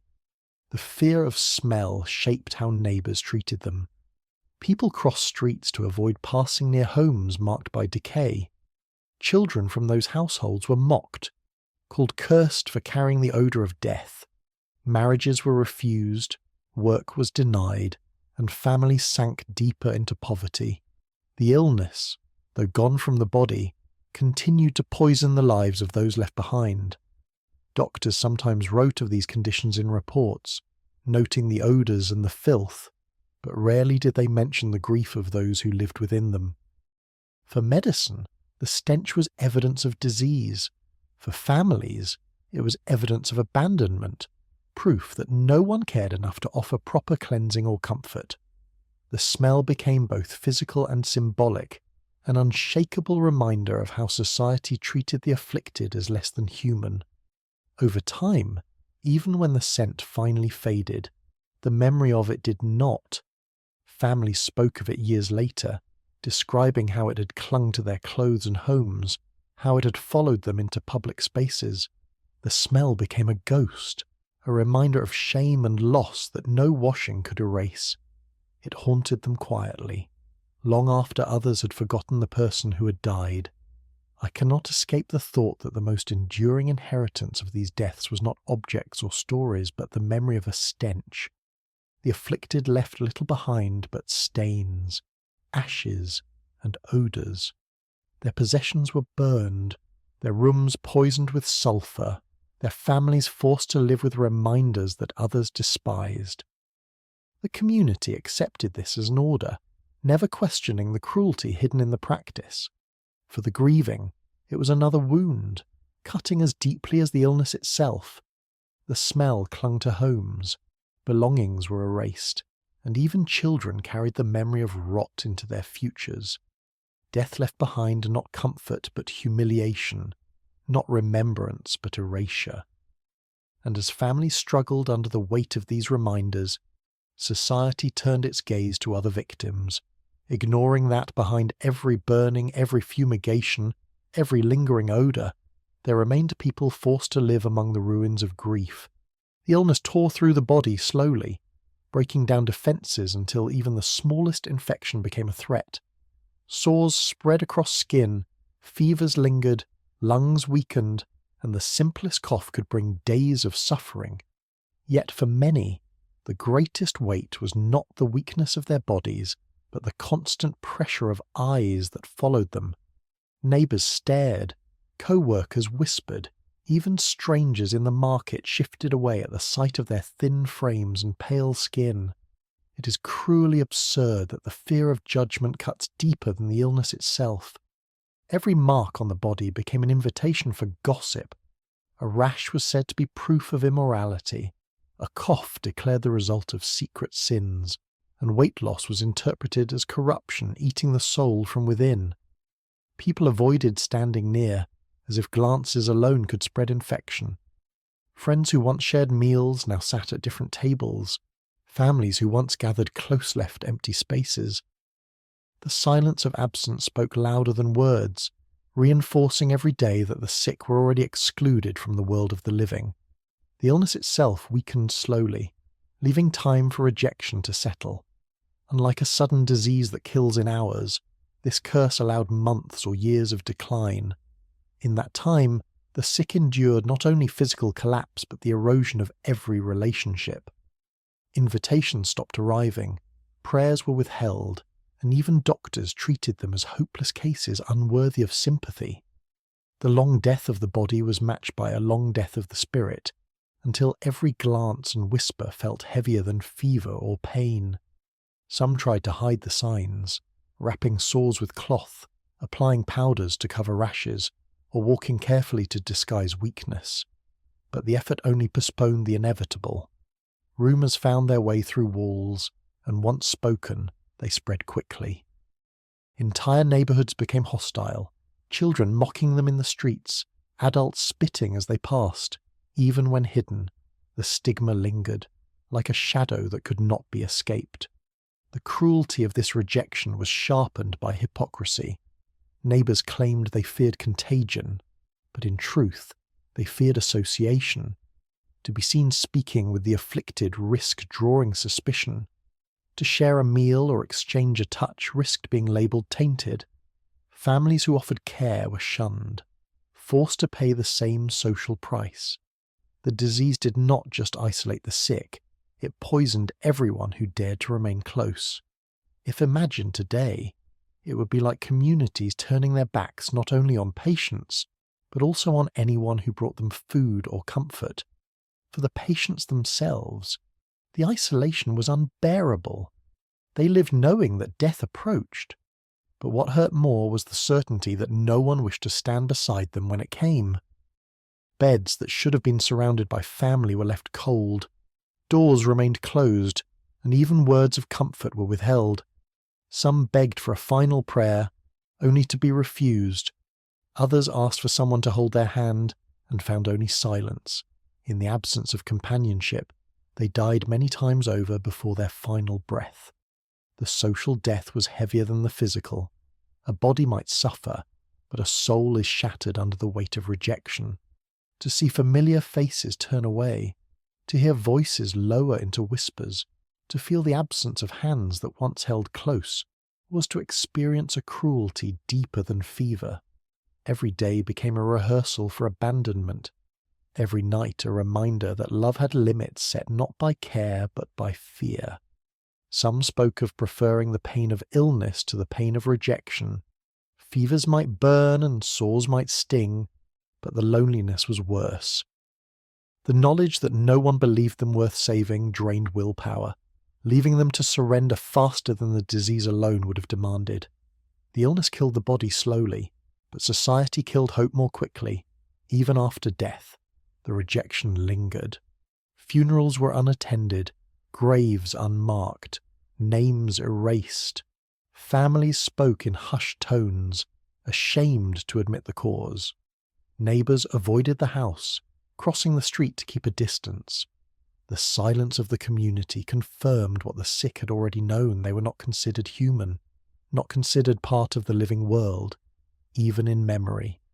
I cannot help but feel that the weight of social cruelty left wounds deeper than any infection ever could. The lesson repeated itself across neighbourhoods and generations. Fear turned people into judges, and judgment left the afflicted without dignity. Each life marked by the illness became an example, not of compassion, but of condemnation. The cycle reinforced itself, ensuring that even those who had not yet fallen ill lived in fear of being abandoned if they did. The body collapsed slowly, weakened by infections it could no longer fight. But each day of physical decline was matched by days of silence, avoidance, and rejection. In the end, no one truly died of the illness alone. They died of many small abandonments, of eyes that looked away, of voices that spread rumours, of hands that refused to touch. They wasted away not only because the body could no longer resist, but because society refused to let them live with dignity. Their deaths became proof of rejection, their lives erased not by disease alone, but by the community around them. And as each voice fell silent, the cruelty of those who turned away ensured that the tragedy extended far beyond one body, leaving families and streets steeped in shame. In the lecture halls of Victorian medical schools, the faces of the afflicted were not remembered with dignity but displayed as warnings. Drawings filled textbooks, each line capturing sores, sunken cheeks, and hollow eyes. The artists who sketched them did not ask about the person behind the features, nor did they attempt to record a life or a story. Instead, the images were labelled as evidence of corruption, illustrations meant to remind readers that disease was punishment for sin. It is strikingly cruel that suffering was preserved not as compassion, but as a tool of fear. Students gathered in rows, their notebooks open, while instructors pointed to these drawings projected on large boards or passed around in printed pamphlets. The afflicted were reduced to types, categories of shame that stripped them of individuality. To the students, the lesson was clear. These were not simply patients, but living proof of moral failure. The faces, once belonging to mothers, fathers, or children, became diagrams in the anatomy of disgrace. The humanity behind the illness was erased with every chalk mark on a board. Some bodies did not remain whole after death. Skulls were preserved, bones cleaned and displayed in cabinets. Labels beneath them explain not the life of the person, but the consequences of immorality. Students were told to study the grooves, the structure, and the supposed evidence that sin left marks even on bone. The remains, once part of a human being, were treated as relics of caution, stripped of identity and reduced to warnings that would outlast the memory of the person. Medical lectures became theatres of spectacle. Instead of focusing on healing, many centred on the appearance of decay. The afflicted were described as monsters, their conditions exaggerated to frighten the audience. Crowds of students scribbled notes, repeating phrases about degeneration and corruption, convinced they were learning science. In truth, they were absorbing prejudice disguised as knowledge. If imagined today, it would be like teaching medicine by parading photographs of patients with captions declaring them guilty of moral crimes. The public sometimes caught glimpses of these images in pamphlets distributed outside schools. Parents used them to warn children, priests to reinforce sermons, and neighbours to whisper about families marked by illness. The faces travelled far from the bodies they once belonged to, ensuring that shame endured long after the person had died. They became icons of fear, reproduced endlessly, their individuality erased with every new sketch. For the families, the violation was unbearable. To discover that a loved one's likeness had been copied and passed around as an example of corruption was another wound layered upon grief. Protest carried no weight. Medical authority overshadowed personal dignity, and the excuse of science silenced opposition. What remained for families was silence, shame, and the knowledge that the memory of their loved one had been stolen and twisted into something grotesque. The victims themselves, while alive, sometimes faced the humiliation of being drawn in lecture rooms. They sat weakened in chairs or on hospital beds, told to remain still while students traced the lines of their illness.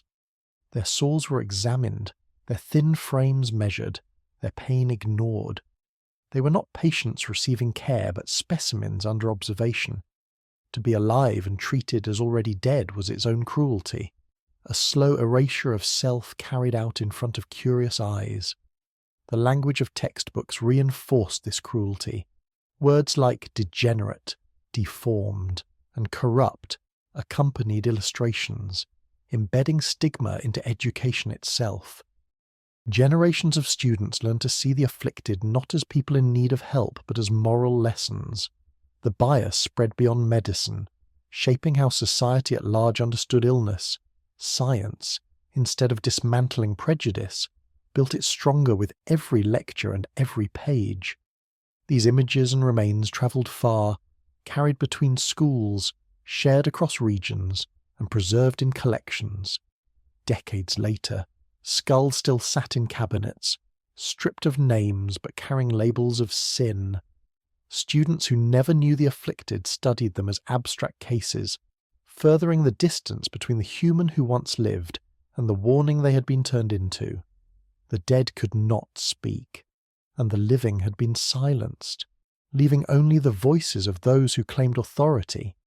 The cruelty of this practice was not questioned because it served many purposes.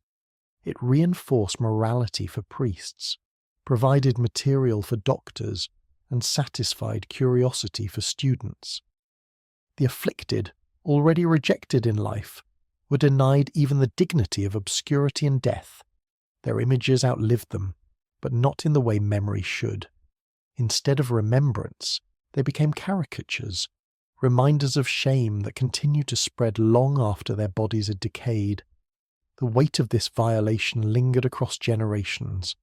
Families avoided mentioning ancestors who had been drawn or preserved, fearing the shame would taint descendants. Communities repeated the stories, exaggerating them until they became legends of corruption. The truth of the person was lost, replaced entirely by the grotesque memory manufactured by institutions. I cannot escape the thought that death was not the end for them, but the beginning of another humiliation that lasted for decades. They lived rejected, they died unnamed, and in death their faces were copied, their bones displayed, their dignity stolen. The world that had shunned them in life used them in death as teaching tools and warnings, ensuring that their suffering served purposes they had never consented to. What should have been rest became spectacle, and what should have been memory became mockery. The sketches, the lectures, the bones, all carried the weight of society's need to control and frighten. The afflicted were transformed into monsters of ink and chalk, lessons written not in compassion, but in condemnation. And as students closed their books and walked away from the lecture halls, the faces remained on pages, stripped of names, left only as masks of fear. Exorcism in Victorian times was not a ritual of gentle prayer, but a performance of violence that turned the suffering of the sick into public theatre. Those marked by the cursed illness were dragged into ceremonies where their pain was treated as evidence of possession. The church claimed it was purging sin. The community claimed it was protecting purity. But in truth, it was punishment disguised as salvation. The afflicted were bound, humiliated, and tortured in ways that stripped them of all remaining dignity. It is grotesque to think that rituals meant to cleanse the soul often served only to destroy the body. One of the most brutal practices was suspension. Victims were tied by their ankles and hoisted upside down, left hanging as their blood rushed to their heads. Priests declared that this would force the corrupted blood to rise toward heaven, leaving the body pure. In reality, it caused unbearable pain, swelling in the face, and suffocation. Crowds gathered to watch, some jeering, others whispering prayers, while the person writhed helplessly. This cruelty was justified as a ritual, though it resembled nothing more than torture carried out in the name of faith.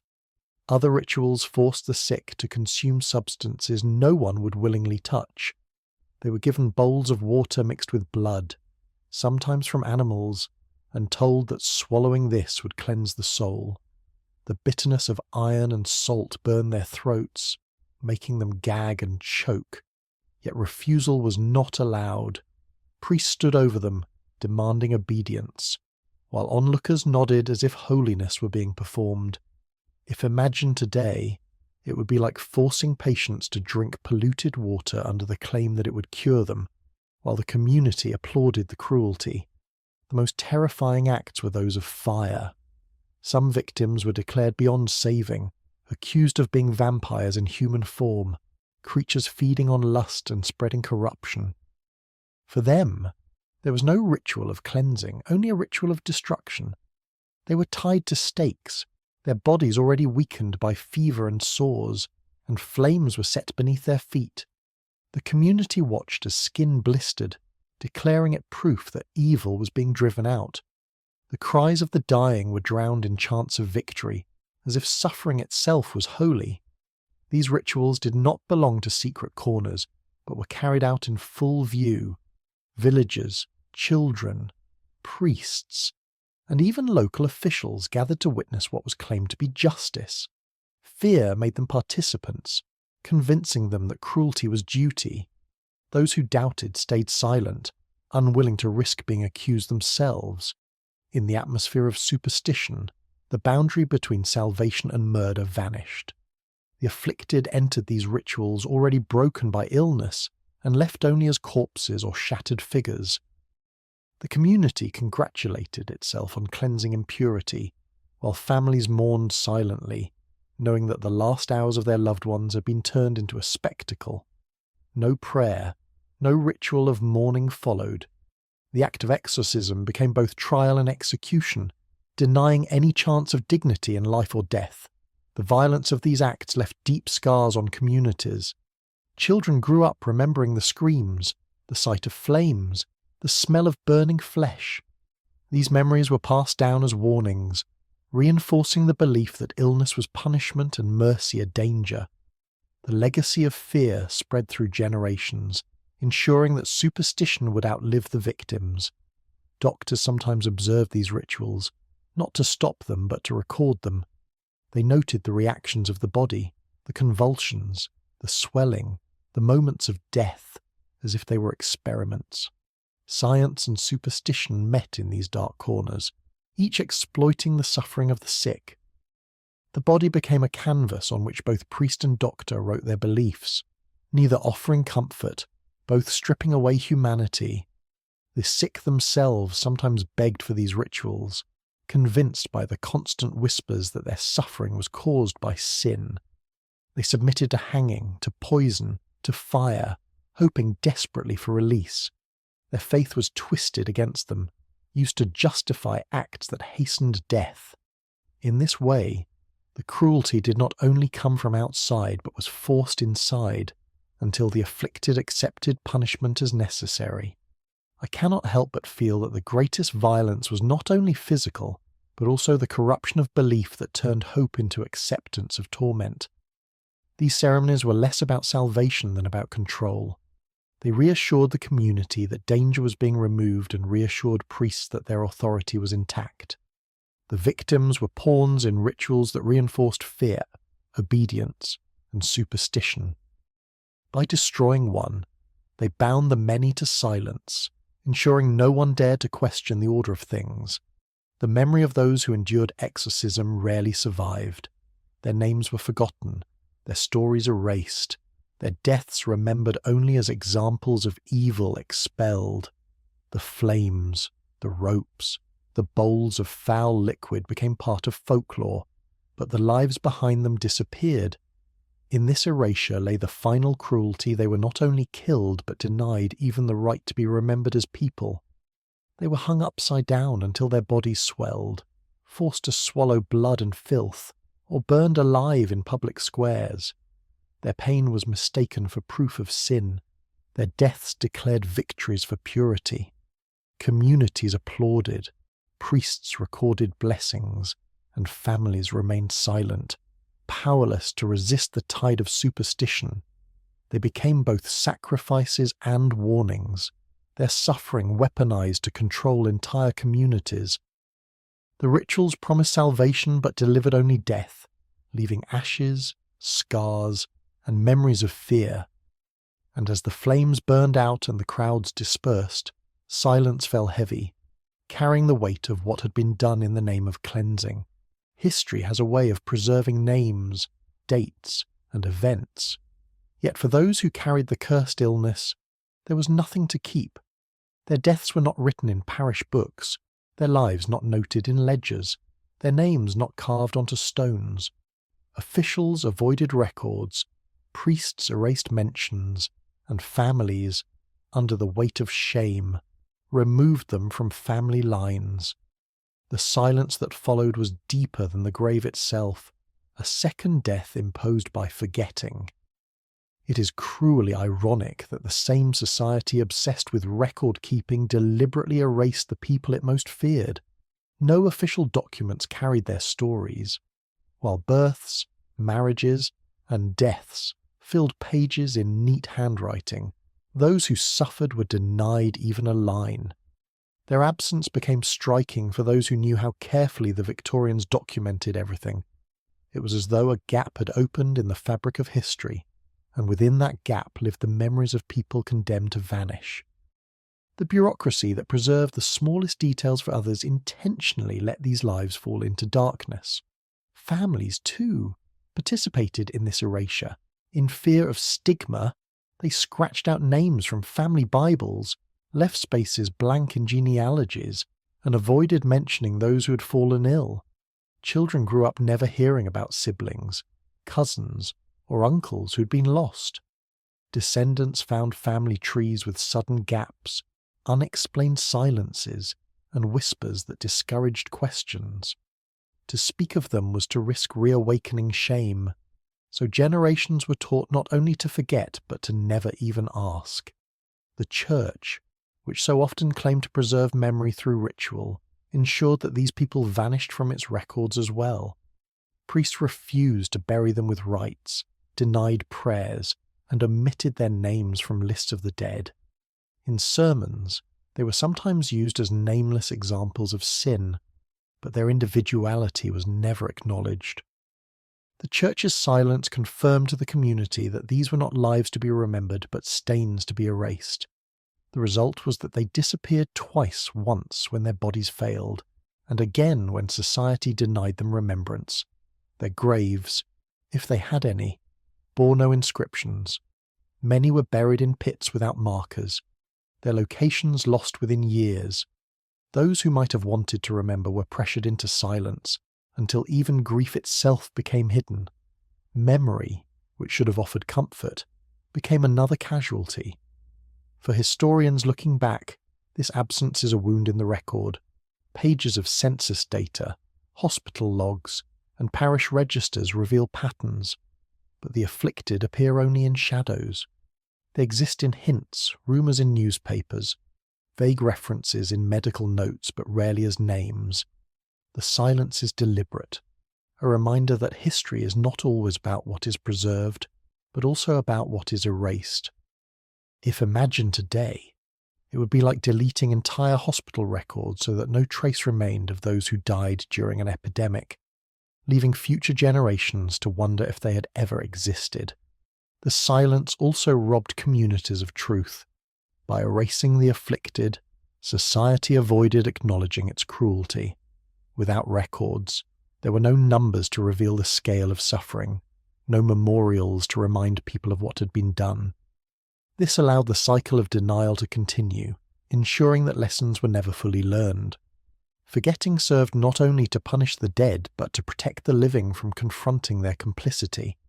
Those who had loved the afflicted carried the burden in secret. Parents remembered children whose names they could not speak. Spouses remembered partners they could not claim. And siblings remembered brothers or sisters who had been erased from every page. Their grief was doubled. They had lost someone in life and were forbidden to honour them in death. Silence became both shield and prison, protecting them from judgment but trapping them in unspoken sorrow. The cruelty of this erasure stretched into generations. Descendants who searched for roots found missing branches, stories that stopped abruptly, and questions that no one answered. Families spoke in evasions, changing subjects, or inventing lies to cover gaps. The stigma outlived the illness, poisoning memory itself. The dead were denied even the comfort of being remembered, and the living were denied the comfort of remembering. The absence was felt most keenly in communities that had lost many. Streets where several houses had been touched by the illness carried a silence thicker than smoke. Everyone knew what had happened, but no one recorded it. The lack of words became its own language, understood by all but spoken by none. Even children, without being told, absorbed the lesson that some stories were too dangerous to mention. The paradox was striking. Victorians valued records, order, and continuity, yet chose deliberate forgetting when it suited fear. The same hands that wrote carefully in ledgers crossed out names when shame touched a family. The same officials who counted births and deaths turned their eyes away when confronted with the cursed.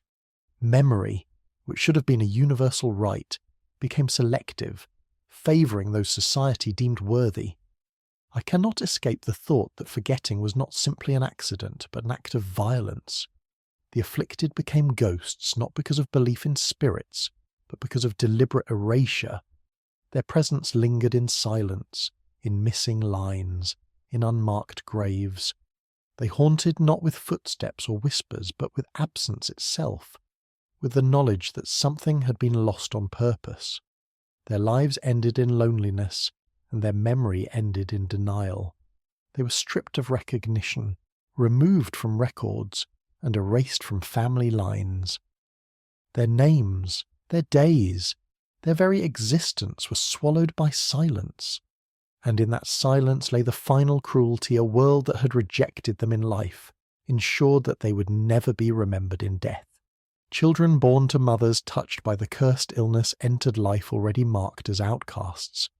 Before they could speak a word, before they could take a step, they were branded as children of sin. Neighbours whispered that they were demons born of corruption, cursed from the womb, destined for suffering. Even their cries were not heard as those of infants, but as proof of a tainted lineage. It is almost unthinkable that innocence could be so quickly rewritten as guilt. From the first days, they were denied tenderness. Relatives hesitated to hold them, afraid that touch alone carried danger. Mothers who reached out to cradle their children sometimes found their arms pulled away by others, scolded for clinging to what was called unclean. These children grew up in a vacuum of affection, learning through silence that they were unwanted. Their first experiences of life were not lullabies, but the heavy quiet of rejection. Education, the path that might have offered a chance at change, was barred. Schools refused to admit them, claiming the presence of such children would corrupt the rest. Teachers warned parents that letting these children into classrooms would bring shame, if not disease. Left outside the gates, they watched others carry books, sing lessons, and play games, knowing they were excluded not for anything they had done but for the fear others carried.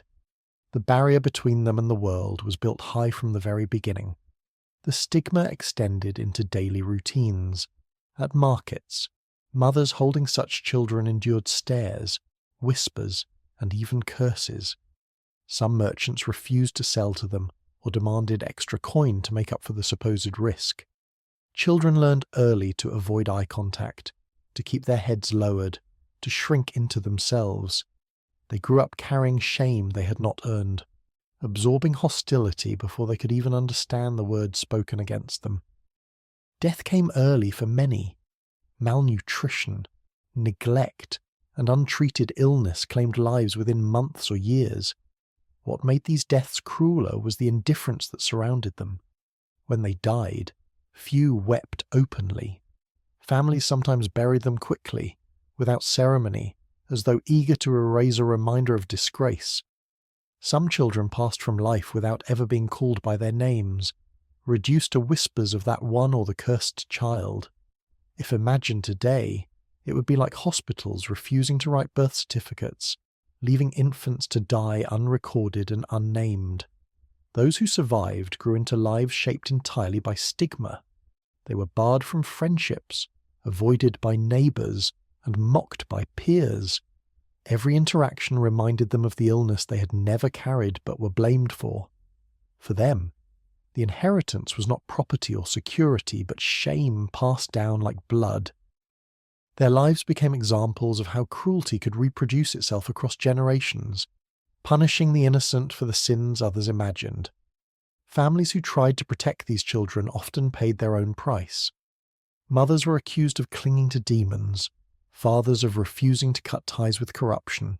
Households were shunned, work denied, and reputations destroyed. To love such a child demanded extraordinary courage, yet even love could not shield them fully from the weight of social judgment. Protection created more danger, and in the end, many families learned that silence and hiding were the only fragile forms of defense. The Church reinforced the stigma with sermons that cast these children as living reminders of immorality. Priests declared that their presence was punishment for sin, that they existed to remind communities of the consequences of disobedience. The children were never addressed directly, only spoken of as warnings. Hearing such words from pulpits taught entire congregations to treat them as less than human, as if they were objects to fear rather than souls to nurture. The cruelty of rejection shaped how these children saw themselves. Denied names, denied affection, denied education. They grew into identities shaped by silence. Many internalized the belief that they were cursed, that they deserved their treatment. Others withdrew entirely, living in shadows, never daring to claim space in a world that seemed to reject their very presence. The disease may not have touched their bodies, but stigma infected their minds. Communities justified the cruelty by insisting it kept others safe. They argued that exclusion preserved morality, that shunning these children prevented greater corruption. Yet behind the excuses was a simple truth. Fear had grown so strong that even innocence could not pierce it. By punishing the children, communities protected their illusions of purity, even as they destroyed lives that had barely begun. The legacy of such rejection extended far beyond childhood. Those who survived carried scars that shaped their adulthood. They struggled to marry, to find work, to build families of their own. Every attempt at belonging was met with reminders of their origins.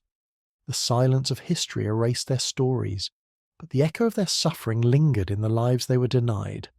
I cannot avoid the thought that these children, who should have been symbols of renewal, became symbols of cruelty instead. They were born into rejection, marked as cursed before they had taken their first steps. Their names were erased, their futures blocked, their lives stolen by stigma. Society did not simply fail to protect them, it actively destroyed them, ensuring that their brief time in the world was one of suffering and silence. They entered life as innocents but were turned into warnings. They grew without affection, without education, without recognition, and when they died, their absence was treated as relief rather than loss. The tragedy was not only in their deaths but in the fact that they were never allowed to truly live. For many living with the cursed illness, hope of recovery had already been abandoned. The body weakened slowly, dignity stripped away, and companionship lost long before the final breath.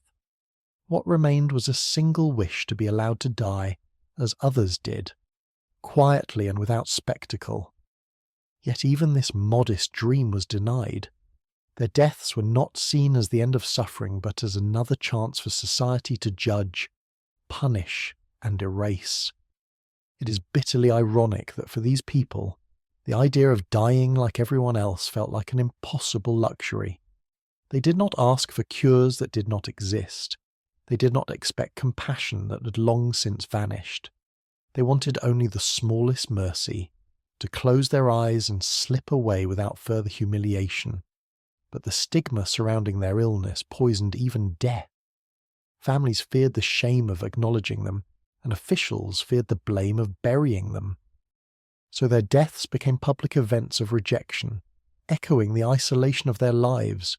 Some, crushed by the weight of despair, chose to end their own suffering, with no medicine, no refuge, and no affection. Self-destruction became the last act of control they had. A blade, a rope, a handful of charcoal smouldering in a closed room, each method a desperate attempt to claim dignity before it could be taken again. They did not seek attention, only an end to the torment of waiting for a death that came slowly, while eyes watched and whispered. But even suicide did not free them. Their bodies were treated as if they had committed crimes rather than suffered tragedies, pulled from rooms by strangers, dragged into streets without ceremony. Their remains became warnings instead of mourned lives. Neighbours gathered to watch as if punishment were being carried out rather than a person being removed. What should have been a final moment of peace became another spectacle of rejection. If imagined today, it would be like a community publicly dragging the bodies of suicide victims through streets to shame them, instead of burying them with dignity. The refusal of burial rites deepened the cruelty. While others were lowered gently into graves, surrounded by family and prayers, the afflicted were denied even a coffin. Some were thrown into pits, others buried without markers, their names left off records. For those who had ended their own lives, punishment was harsher still. Their bodies were sometimes left exposed before being discarded, to warn others against sin. Death, which should have brought equality, became just another stage of judgment. Families were trapped between grief and fear. Some tried to recover bodies quietly, to bury them secretly at night, but were caught and accused of defying moral law. Others did nothing, fearing the consequences of showing care. In either case, the loved one's final moments were stolen from them, replaced by the sight of strangers handling a body as though it were filth. The silence imposed on the living extended beyond the grave, ensuring that even mourning became dangerous. The Church, which claimed authority over death, reinforced this punishment. Priests refused to bless the bodies, refused to allow burial in consecrated ground, and refused to speak the names of the dead aloud. Sermons warned congregations that such fates awaited the sinful, turning tragedy into propaganda. The message was clear even in death. There was no escape from disgrace. What might have been a moment of forgiveness became another performance of condemnation. For the afflicted, the knowledge of what awaited them deepened despair. They did not fear pain or dying so much as the spectacle that would follow. Some wrote notes begging to be buried quietly, their words ignored. Others hid their methods of suicide, hoping at least to leave their bodies intact for a burial, but the stigma was too powerful. The community turned even the simplest plea into another reason for judgment. This denial of dignity revealed the heart of the cruelty. The disease had already taken health, companionship, and hope. By refusing them a peaceful death, society ensured that their humanity would be erased entirely. Even the final act of self-determination, the choice to end suffering, was twisted into evidence of moral failure. They were not only punished for living, but also punished for dying. Children who witnessed these events grew up with memories of dragged bodies, whispered accusations, and secret burials. They learned not only to fear the illness, but to fear the consequences of showing kindness. The message spread: do not become sick, do not become close, do not become visible. The cruelty extended beyond the individual, shaping entire communities with fear of compassion. In this way, the afflicted were denied the last comfort of being treated as human. They died without prayers, without farewells, without the simple dignity of being lowered into the earth with care. Their bodies became tools of moral theatre, displayed to reinforce the boundaries between purity and sin. I cannot avoid the thought that this final cruelty, the theft of a peaceful death, was the most complete erasure of all. They lived rejected, they died judged, and their remains were handled as warnings rather than as the vessels of human lives. Death did not end their punishment, it prolonged it. The refusal of dignity, the dragging of bodies, the absence of burial rites, all were part of a system determined to erase them completely. They hoped only to die like everyone else, but found even that denied. Their deaths became another stage of humiliation, their bodies one last tool for fear.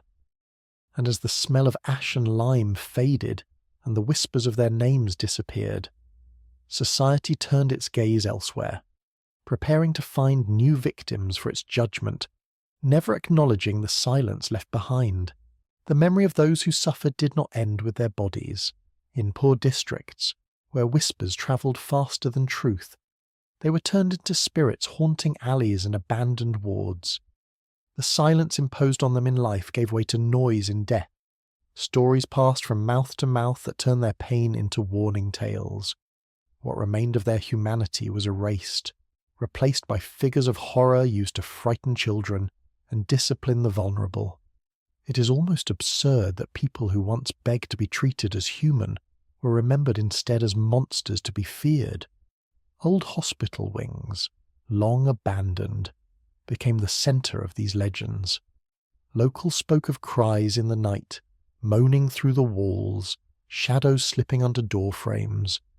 For those who never knew the reality of the disease, the sounds of rats and shifting timbers were transformed into ghosts of the condemned. The wards where patients had been chained or cut became stages for new fears. Long after the last breath had left those rooms, in brothels and back streets, the stories grew darker. Sex workers told each other of a ragged spirit bleeding through cracked mirrors, a phantom born from those who had died alone and despised. The legend was passed in hushed voices, wrapped in superstition, serving as a cruel echo of how these people had been treated in life. Instead of being remembered with sympathy, they were used as symbols of sin still reaching from beyond the grave. If compared to modern times, it would be like turning the memory of those lost to disease into cheap horror stories told for entertainment rather than truth.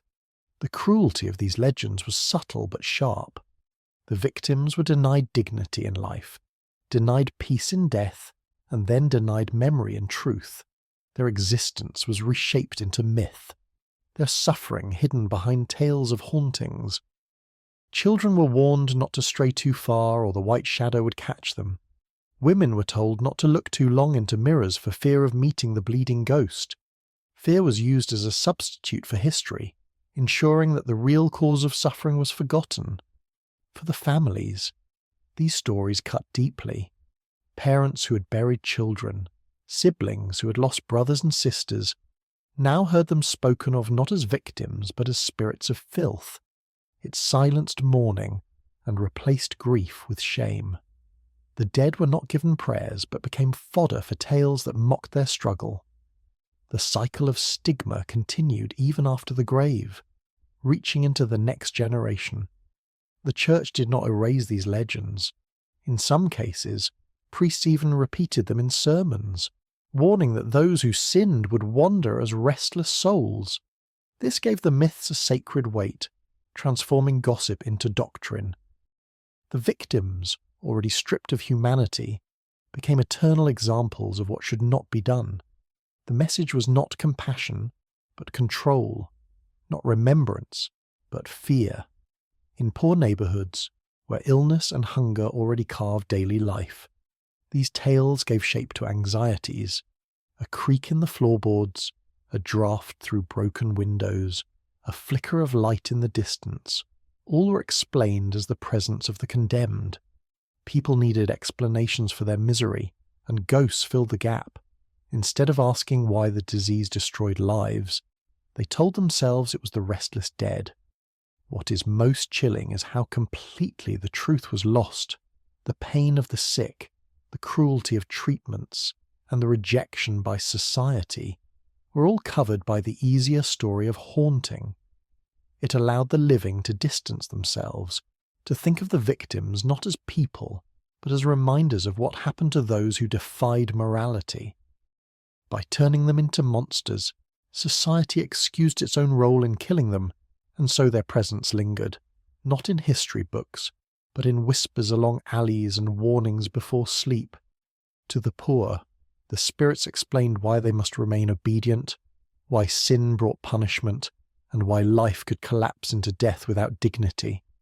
The ghosts were useful tools, keeping fear alive, ensuring obedience, and disguising the cruelty of the past. I cannot help but feel the injustice of it. They were already denied love, medicine, and respect.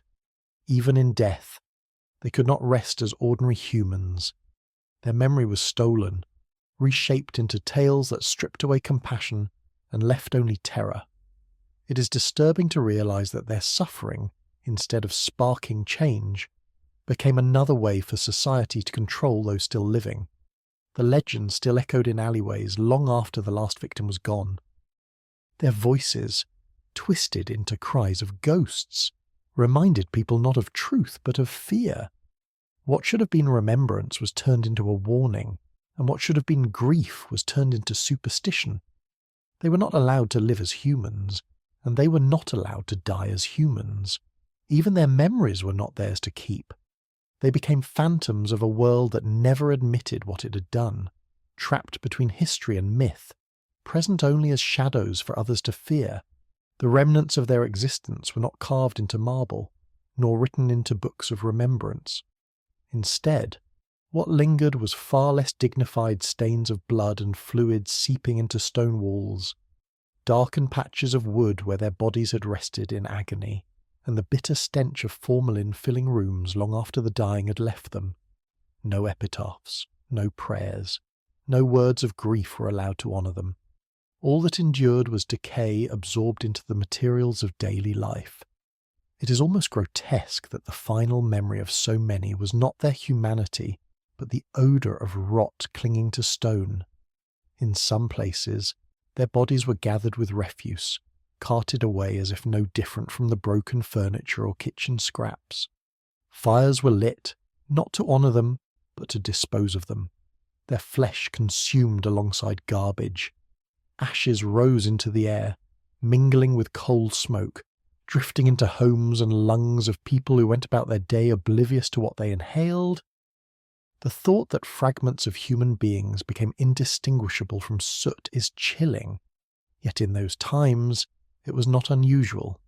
It was accepted that impurity could not be mourned, and so even death was stripped of dignity. Where burning did not occur, marks were left behind. A floorboard soaked through with fluids, plaster walls discoloured and crumbling from chemicals used to mask the smell, ceilings sagging under the weight of absorbed decay. People who entered these places often claimed to sense something strange, though they would never speak of it openly. To admit that the building carried the physical remains of the despised was to invite shame. Silence became the safest response, and so silence endured. Life, however, continued above and around these remnants. Families moved into old rooms without questioning what had happened there. Merchants rented stalls built atop sites of suffering. Children played in yards where ashes had once been dumped. Each day, feet pressed against stones that held traces of those erased, yet no one looked down to acknowledge it. In modern terms, it would be like paving a playground over a mass grave and calling it progress. Comfort was more important than truth, and denial was easier than memory. The cruelty of this second death lay not only in being forgotten, but in being transformed into inconvenience. A smell attributed to poor ventilation, stains dismissed as water damage, soot brushed away without thought of origin. The marks remained visible, but meaning was stripped away until they became background noise. The victims had been judged unworthy of recognition while alive, and so their traces were denied significance in death. Oblivion was disguised as cleanliness. Ashes were carried by the wind, drifting into gardens, clinging to laundry hung out to dry. Families cooked meals over coal fires that contained remnants of human remains, swallowing particles of what had once been despised neighbours. The victims became part of the daily life of those who rejected them, mingled invisibly into bread and breath. They were at once present and denied, consumed without acknowledgement, endured without recognition. Buildings themselves seemed unwilling to forget. Even after repeated washings, the smell of formalin returned, sharp and unmistakable, as though the walls themselves breathed out reminders of what had occurred. Landlords painted over stains, yet the darkness bled through new coats of plaster. Boards replaced on floors warped again, leaving uneven surfaces that testified to something unspoken. The Memory Society tried to bury lingered stubbornly, refusing erasure. Some families attempted resistance. Mothers scratched symbols into stone near doorways. Fathers carved initials into wood, desperate to leave some record that a life had passed here. These fragile acts of remembrance rarely survived. Landlords ordered them removed. Priests condemned them as defiance. Neighbours resented them as reminders of shame. To remember was rebellion, and rebellion was punished. In this way, silence was enforced as strictly as any law. It is disturbing to think that remembrance itself became dangerous, while forgetting was demanded as a duty. Society preferred to wipe away all evidence, as if compassion for the condemned would infect others with impurity. What should have been grief was treated as weakness, and what should have been dignity was labelled rebellion. To erase became an act of morality, while to remember was to threaten the fragile structure of order. Those who lived near such places often whispered, but whispers never grew into truth. Children asked about the stains and were told not to touch. Neighbours exchanged uneasy glances when the smell returned, but quickly changed the subject. The unspoken agreement was to leave the past buried, even when it seeped through walls and poisoned the air. Forgetting was easier, safer, and far less costly than confronting guilt. The victims themselves seemed trapped in this strange half-existence. Their bodies gone, their names erased, their memory forbidden, and yet their traces unavoidable. They were neither alive nor honoured dead, but smudges on walls, fumes in air, ashes underfoot. They became an unseen presence woven into the very fabric of daily life, tolerated only when stripped of identity. In being denied memory, they were condemned to linger in another form, endlessly present, but never acknowledged. The injustice of this fate is heavy. To suffer sickness and rejection in life was cruel enough, but to be discarded in death and then dissolved into the unnoticed background is almost unbearable to imagine. The refusal of recognition transformed them into mere materials, part of buildings and smoke and soil. They were denied the final dignity of being remembered as human, reduced instead to pollution mistaken for decay of wood or stone. Every stone, every patch of discoloration, every acrid breath of air was testimony to lives destroyed, though no one would admit it. The silence of those who lived above them and the denial of those who walked across them created a shared complicity. The victims did not vanish completely. They became ghosts of matter, haunting not with sounds or visions, but with their refusal to disappear entirely. It was the stains, the ashes, and the odours that carried their legacy when words refused to. The memory that should have been carved into graves was instead absorbed into walls, and the tragedy is that the living stepped across it daily, unseeing, uncaring, pretending not to notice.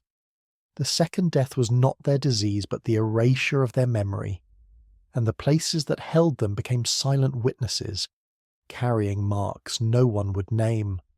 Those who perished were not remembered with honour, and they were not feared as spirits. They were instead consumed by denial, scattered as dust, pressed into stone. What should have been mourning was replaced with avoidance, and what should have been names carved in stone became smells mistaken for mildew. It leaves an unsettling thought. If their remains could be erased so thoroughly, if memory could be dissolved so completely, what else has history hidden in plain sight? The past does not always vanish. It sometimes lingers just beneath our feet, waiting to be acknowledged. The deaths of those who suffered were not treated as tragedies but as instruments. Instead of mourning, their passing was turned into a lesson, their silence transformed into a sermon. Priests and reformers pointed to their bodies as warnings, speaking not of compassion but of sin. They were reduced to examples, stripped of identity, their agony used to support a moral order that had abandoned them from the start. It is bitterly ironic that those cast aside were later paraded as proof of virtue by the very voices that condemned them. Every cough, every sore, every thin body became material for speeches. From pulpits, preachers declared that impurity had visible marks, that the wages of sin could be seen in the wasting of flesh. Instead of questioning why no care was given, or why pain was allowed to grow unchecked, the suffering itself was labelled justice. In this way, morality was preserved not through truth, but through distortion. Children were told that chastity was protection, that those who strayed from virtue would wither like the despised. Fear, not understanding, became the lesson passed down. Communities enforced this narrative with zeal. Public squares became theatres where examples were made. Victims were pointed to as warnings, their weakness exaggerated, their humanity dismissed. Young people were told to look closely, to remember that desire could lead to ruin. Families grieving in silence had to endure the sight of their loved ones turned into props for morality plays. Instead of burying the memory with dignity, society dragged it out to reinforce its walls of discipline. In modern terms, it would be like using images of the sick to scare teenagers away from making mistakes, valuing obedience over empathy. The cruelty lay in the selective blindness of it all. Those who used these deaths to preach purity ignored the conditions that had created the suffering in the first place. Poverty, neglect, and lack of medicine played no part in the official story. To admit that would have meant acknowledging the failures of power. It was simpler to place all blame on the victims, to say their fate was earned, their pain deserved. In this way, suffering became a tool to strengthen the very systems that had let it happen. Families were crushed beneath this weight. To lose a child or sibling was one grief, but to watch that loss twisted into propaganda was another entirely. Mothers who longed for prayer were told instead that their children had died as warnings to others. Fathers who wished for respect at a grave were told that their sons and daughters were examples of corruption. Grief was replaced with shame, and mourning became impossible. In schools, the narrative was repeated. Teachers told children that impurity led to decay, that those who fell into sin were doomed to vanish nameless and unloved. No mention was made of medicine, of care, of compassion. The story was simple and brutal. Pain was punishment, death was judgment, and suffering was proof of moral law. The young absorbed this message, learning not to question, but to fear. Their classmates who had once coughed or limped now lived on in lessons twisted into warning. I find this distortion deeply unsettling. It is as if the very act of suffering was stolen from those who endured it and handed to others as a tool of control. The victims did not die with dignity, and they were not remembered with compassion. Instead, their deaths were pressed into service, forced into narratives that stripped them of humanity even in memory. The larger hypocrisy was visible everywhere. Leaders praised morality while ignoring the realities of disease. The same society that filled its streets with smoke, polluted its water with cholera, and neglected its poor, claimed purity by condemning the victims of illness. It was not health that was celebrated, but control. Those who suffered were sacrificed twice, once to sickness, and again to propaganda. What lingered after was not sorrow, but fear. Young people grew up with the image of wasted bodies tied to lessons of discipline. Communities held tighter to appearances. priding themselves on their supposed cleanliness while hiding the truth of their cruelty. The deaths became shields, protecting the powerful from blame and silencing any attempt to ask why the poor suffered so much more than the rich. And so the cycle repeated. Each funeral was a sermon, each corpse a warning, each family another example of what was said to happen when virtue was abandoned. The truth of disease, the absence of medicine, the weight of poverty. None of it was allowed into the story. What mattered was the performance, the reinforcement of fear, the preservation of order at the expense of compassion. Their deaths were stolen from them, rewritten into stories that served those who still held power. The voices that should have spoken comfort instead declared judgment, and the hands that could have offered help instead pointed with accusation. The victims became tools long after their bodies had crumbled, their pain twisted into lessons meant to frighten the living. This twisting of memory left a scar deeper than the disease itself. It robbed the dead of dignity and the living of truth. And it created a silence where questioning became dangerous, where compassion was drowned out by sermons of fear. It raises the thought that perhaps the greatest cruelty was not in their suffering, but in how their stories were stolen. The marks of hypocrisy are still clear: the refusal to see pain as human, and the eagerness to use it as proof of virtue. They were gone, but their absence did not bring peace. Their names were erased, and in their place remained only whispers of disgust. To speak of them openly was forbidden, and to remember them kindly was treated as rebellion. What survived was not memory, but the association of their disease with corruption, impurity, and shame. They ceased to exist as individuals and became nothing more than shadows, twisted figures in the collective imagination of a society that had abandoned them. It is almost absurd that history chose to remember not the people, but only the disgust attached to their suffering. Generations afterward, families refused to mention them. Genealogies were deliberately scrubbed, entire branches pruned as if they had never lived. The fear of being tainted by association was too strong. Children grew up never knowing the names of uncles, aunts, or cousins who had been erased. The silence was complete, heavy, and deliberate. The victims died twice, once in their bodies and again in memory. What was left was not a story of human life, but a cautionary tale so poisoned by stigma that it no longer resembled truth. The disease itself had never been understood, but the fear it carried was passed along with precision. People spoke not of medicine or survival, but of sin and punishment. The words that illness became enough to end conversations, to silence sympathy, to brand someone as untouchable. The association lingered in communities long after the last victim was gone. Even when the specifics of the illness faded, the disgust remained. Fear became stronger than memory. This silence allowed society to avoid accountability. By refusing to remember, they erased their own complicity.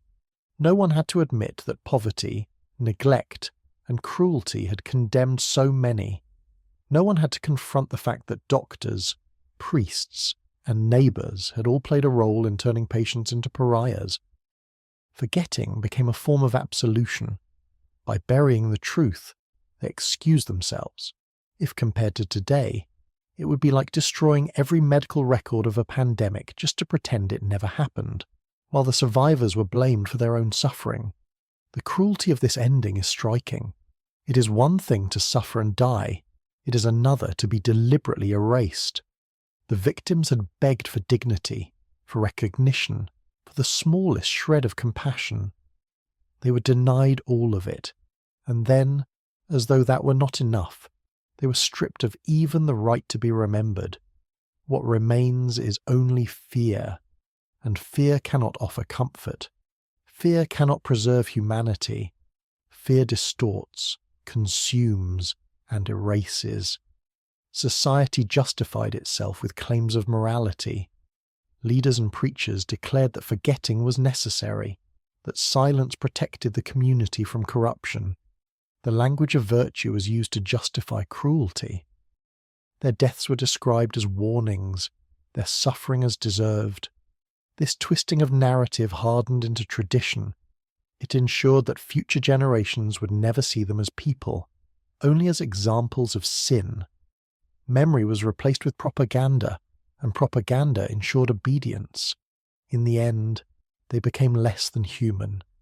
They were transformed into grotesque figures, living reminders of corruption and decay.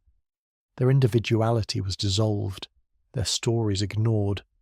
What little trace survived was filtered through the language of condemnation. They became symbols, not people, and symbols cannot ask for justice, nor can they demand compassion. They exist only to serve the narratives of those who control them. I find this unbearable to contemplate. It leaves me with the unsettling realization that forgetting is often more destructive than remembering, because it denies victims the dignity of truth. To be remembered wrongly is cruel, but to be erased entirely is perhaps worse. The silence of history is not neutral. It is an act of violence carried forward into the present. The greatest horror is not simply that they died in pain or that they were abandoned. The greatest horror is that we allowed it. Communities closed their eyes. Families stayed silent. Leaders turned cruelty into lessons, and we, as a society, chose to walk away, leaving their suffering behind us as if it were an inconvenience rather than a tragedy. Their story was buried, and with it our responsibility to acknowledge it. And so what remains is only fear. Fear of the disease, fear of impurity, fear of remembering. The victims themselves are gone, their names obliterated, their lives reduced to shadows. What lingers is the revulsion that history preserved, carefully passed on, while compassion was discarded. In this way, their suffering continues to haunt us, not as memory, but as a warning unmoored from truth. Their story ends not with dignity, but with silence. No graves bear their names, no books recount their lives, no prayers are spoken in their honour. Instead, the faint marks of their suffering remain buried under centuries of avoidance. Their humanity has been lost, their memory stolen, their existence reshaped into shame. This is the final cruelty, not the disease, not the rejection, but the refusal to remember them as they were. The story of their fate is a mirror held up to us. It forces us to ask whether we, too, are willing to erase suffering for the sake of comfort. It reminds us that silence is not neutral, that denial can wound as deeply as disease, and it demands that we see how easily morality can be twisted into cruelty. They were human beings, but they were not allowed to remain human in memory. They were erased, reshaped, and condemned to live on only as shadows of disgust. Their story reminds us that the greatest cruelty lies not always in how people die, but in how they are remembered or forgotten, and it forces us to face the truth that history itself can kill, just as surely as disease. It is grimly ironic that a society which prided itself on progress and purity ended by erasing its own humanity in the process. This is where their story ends, in silence and shadows. May it not end in our forgetting. May their suffering, though erased in history, be remembered now. And may the truth, long buried, serve as a quiet warning that compassion must not be silenced again. Good night, and may you rest in peace as you drift into sleep.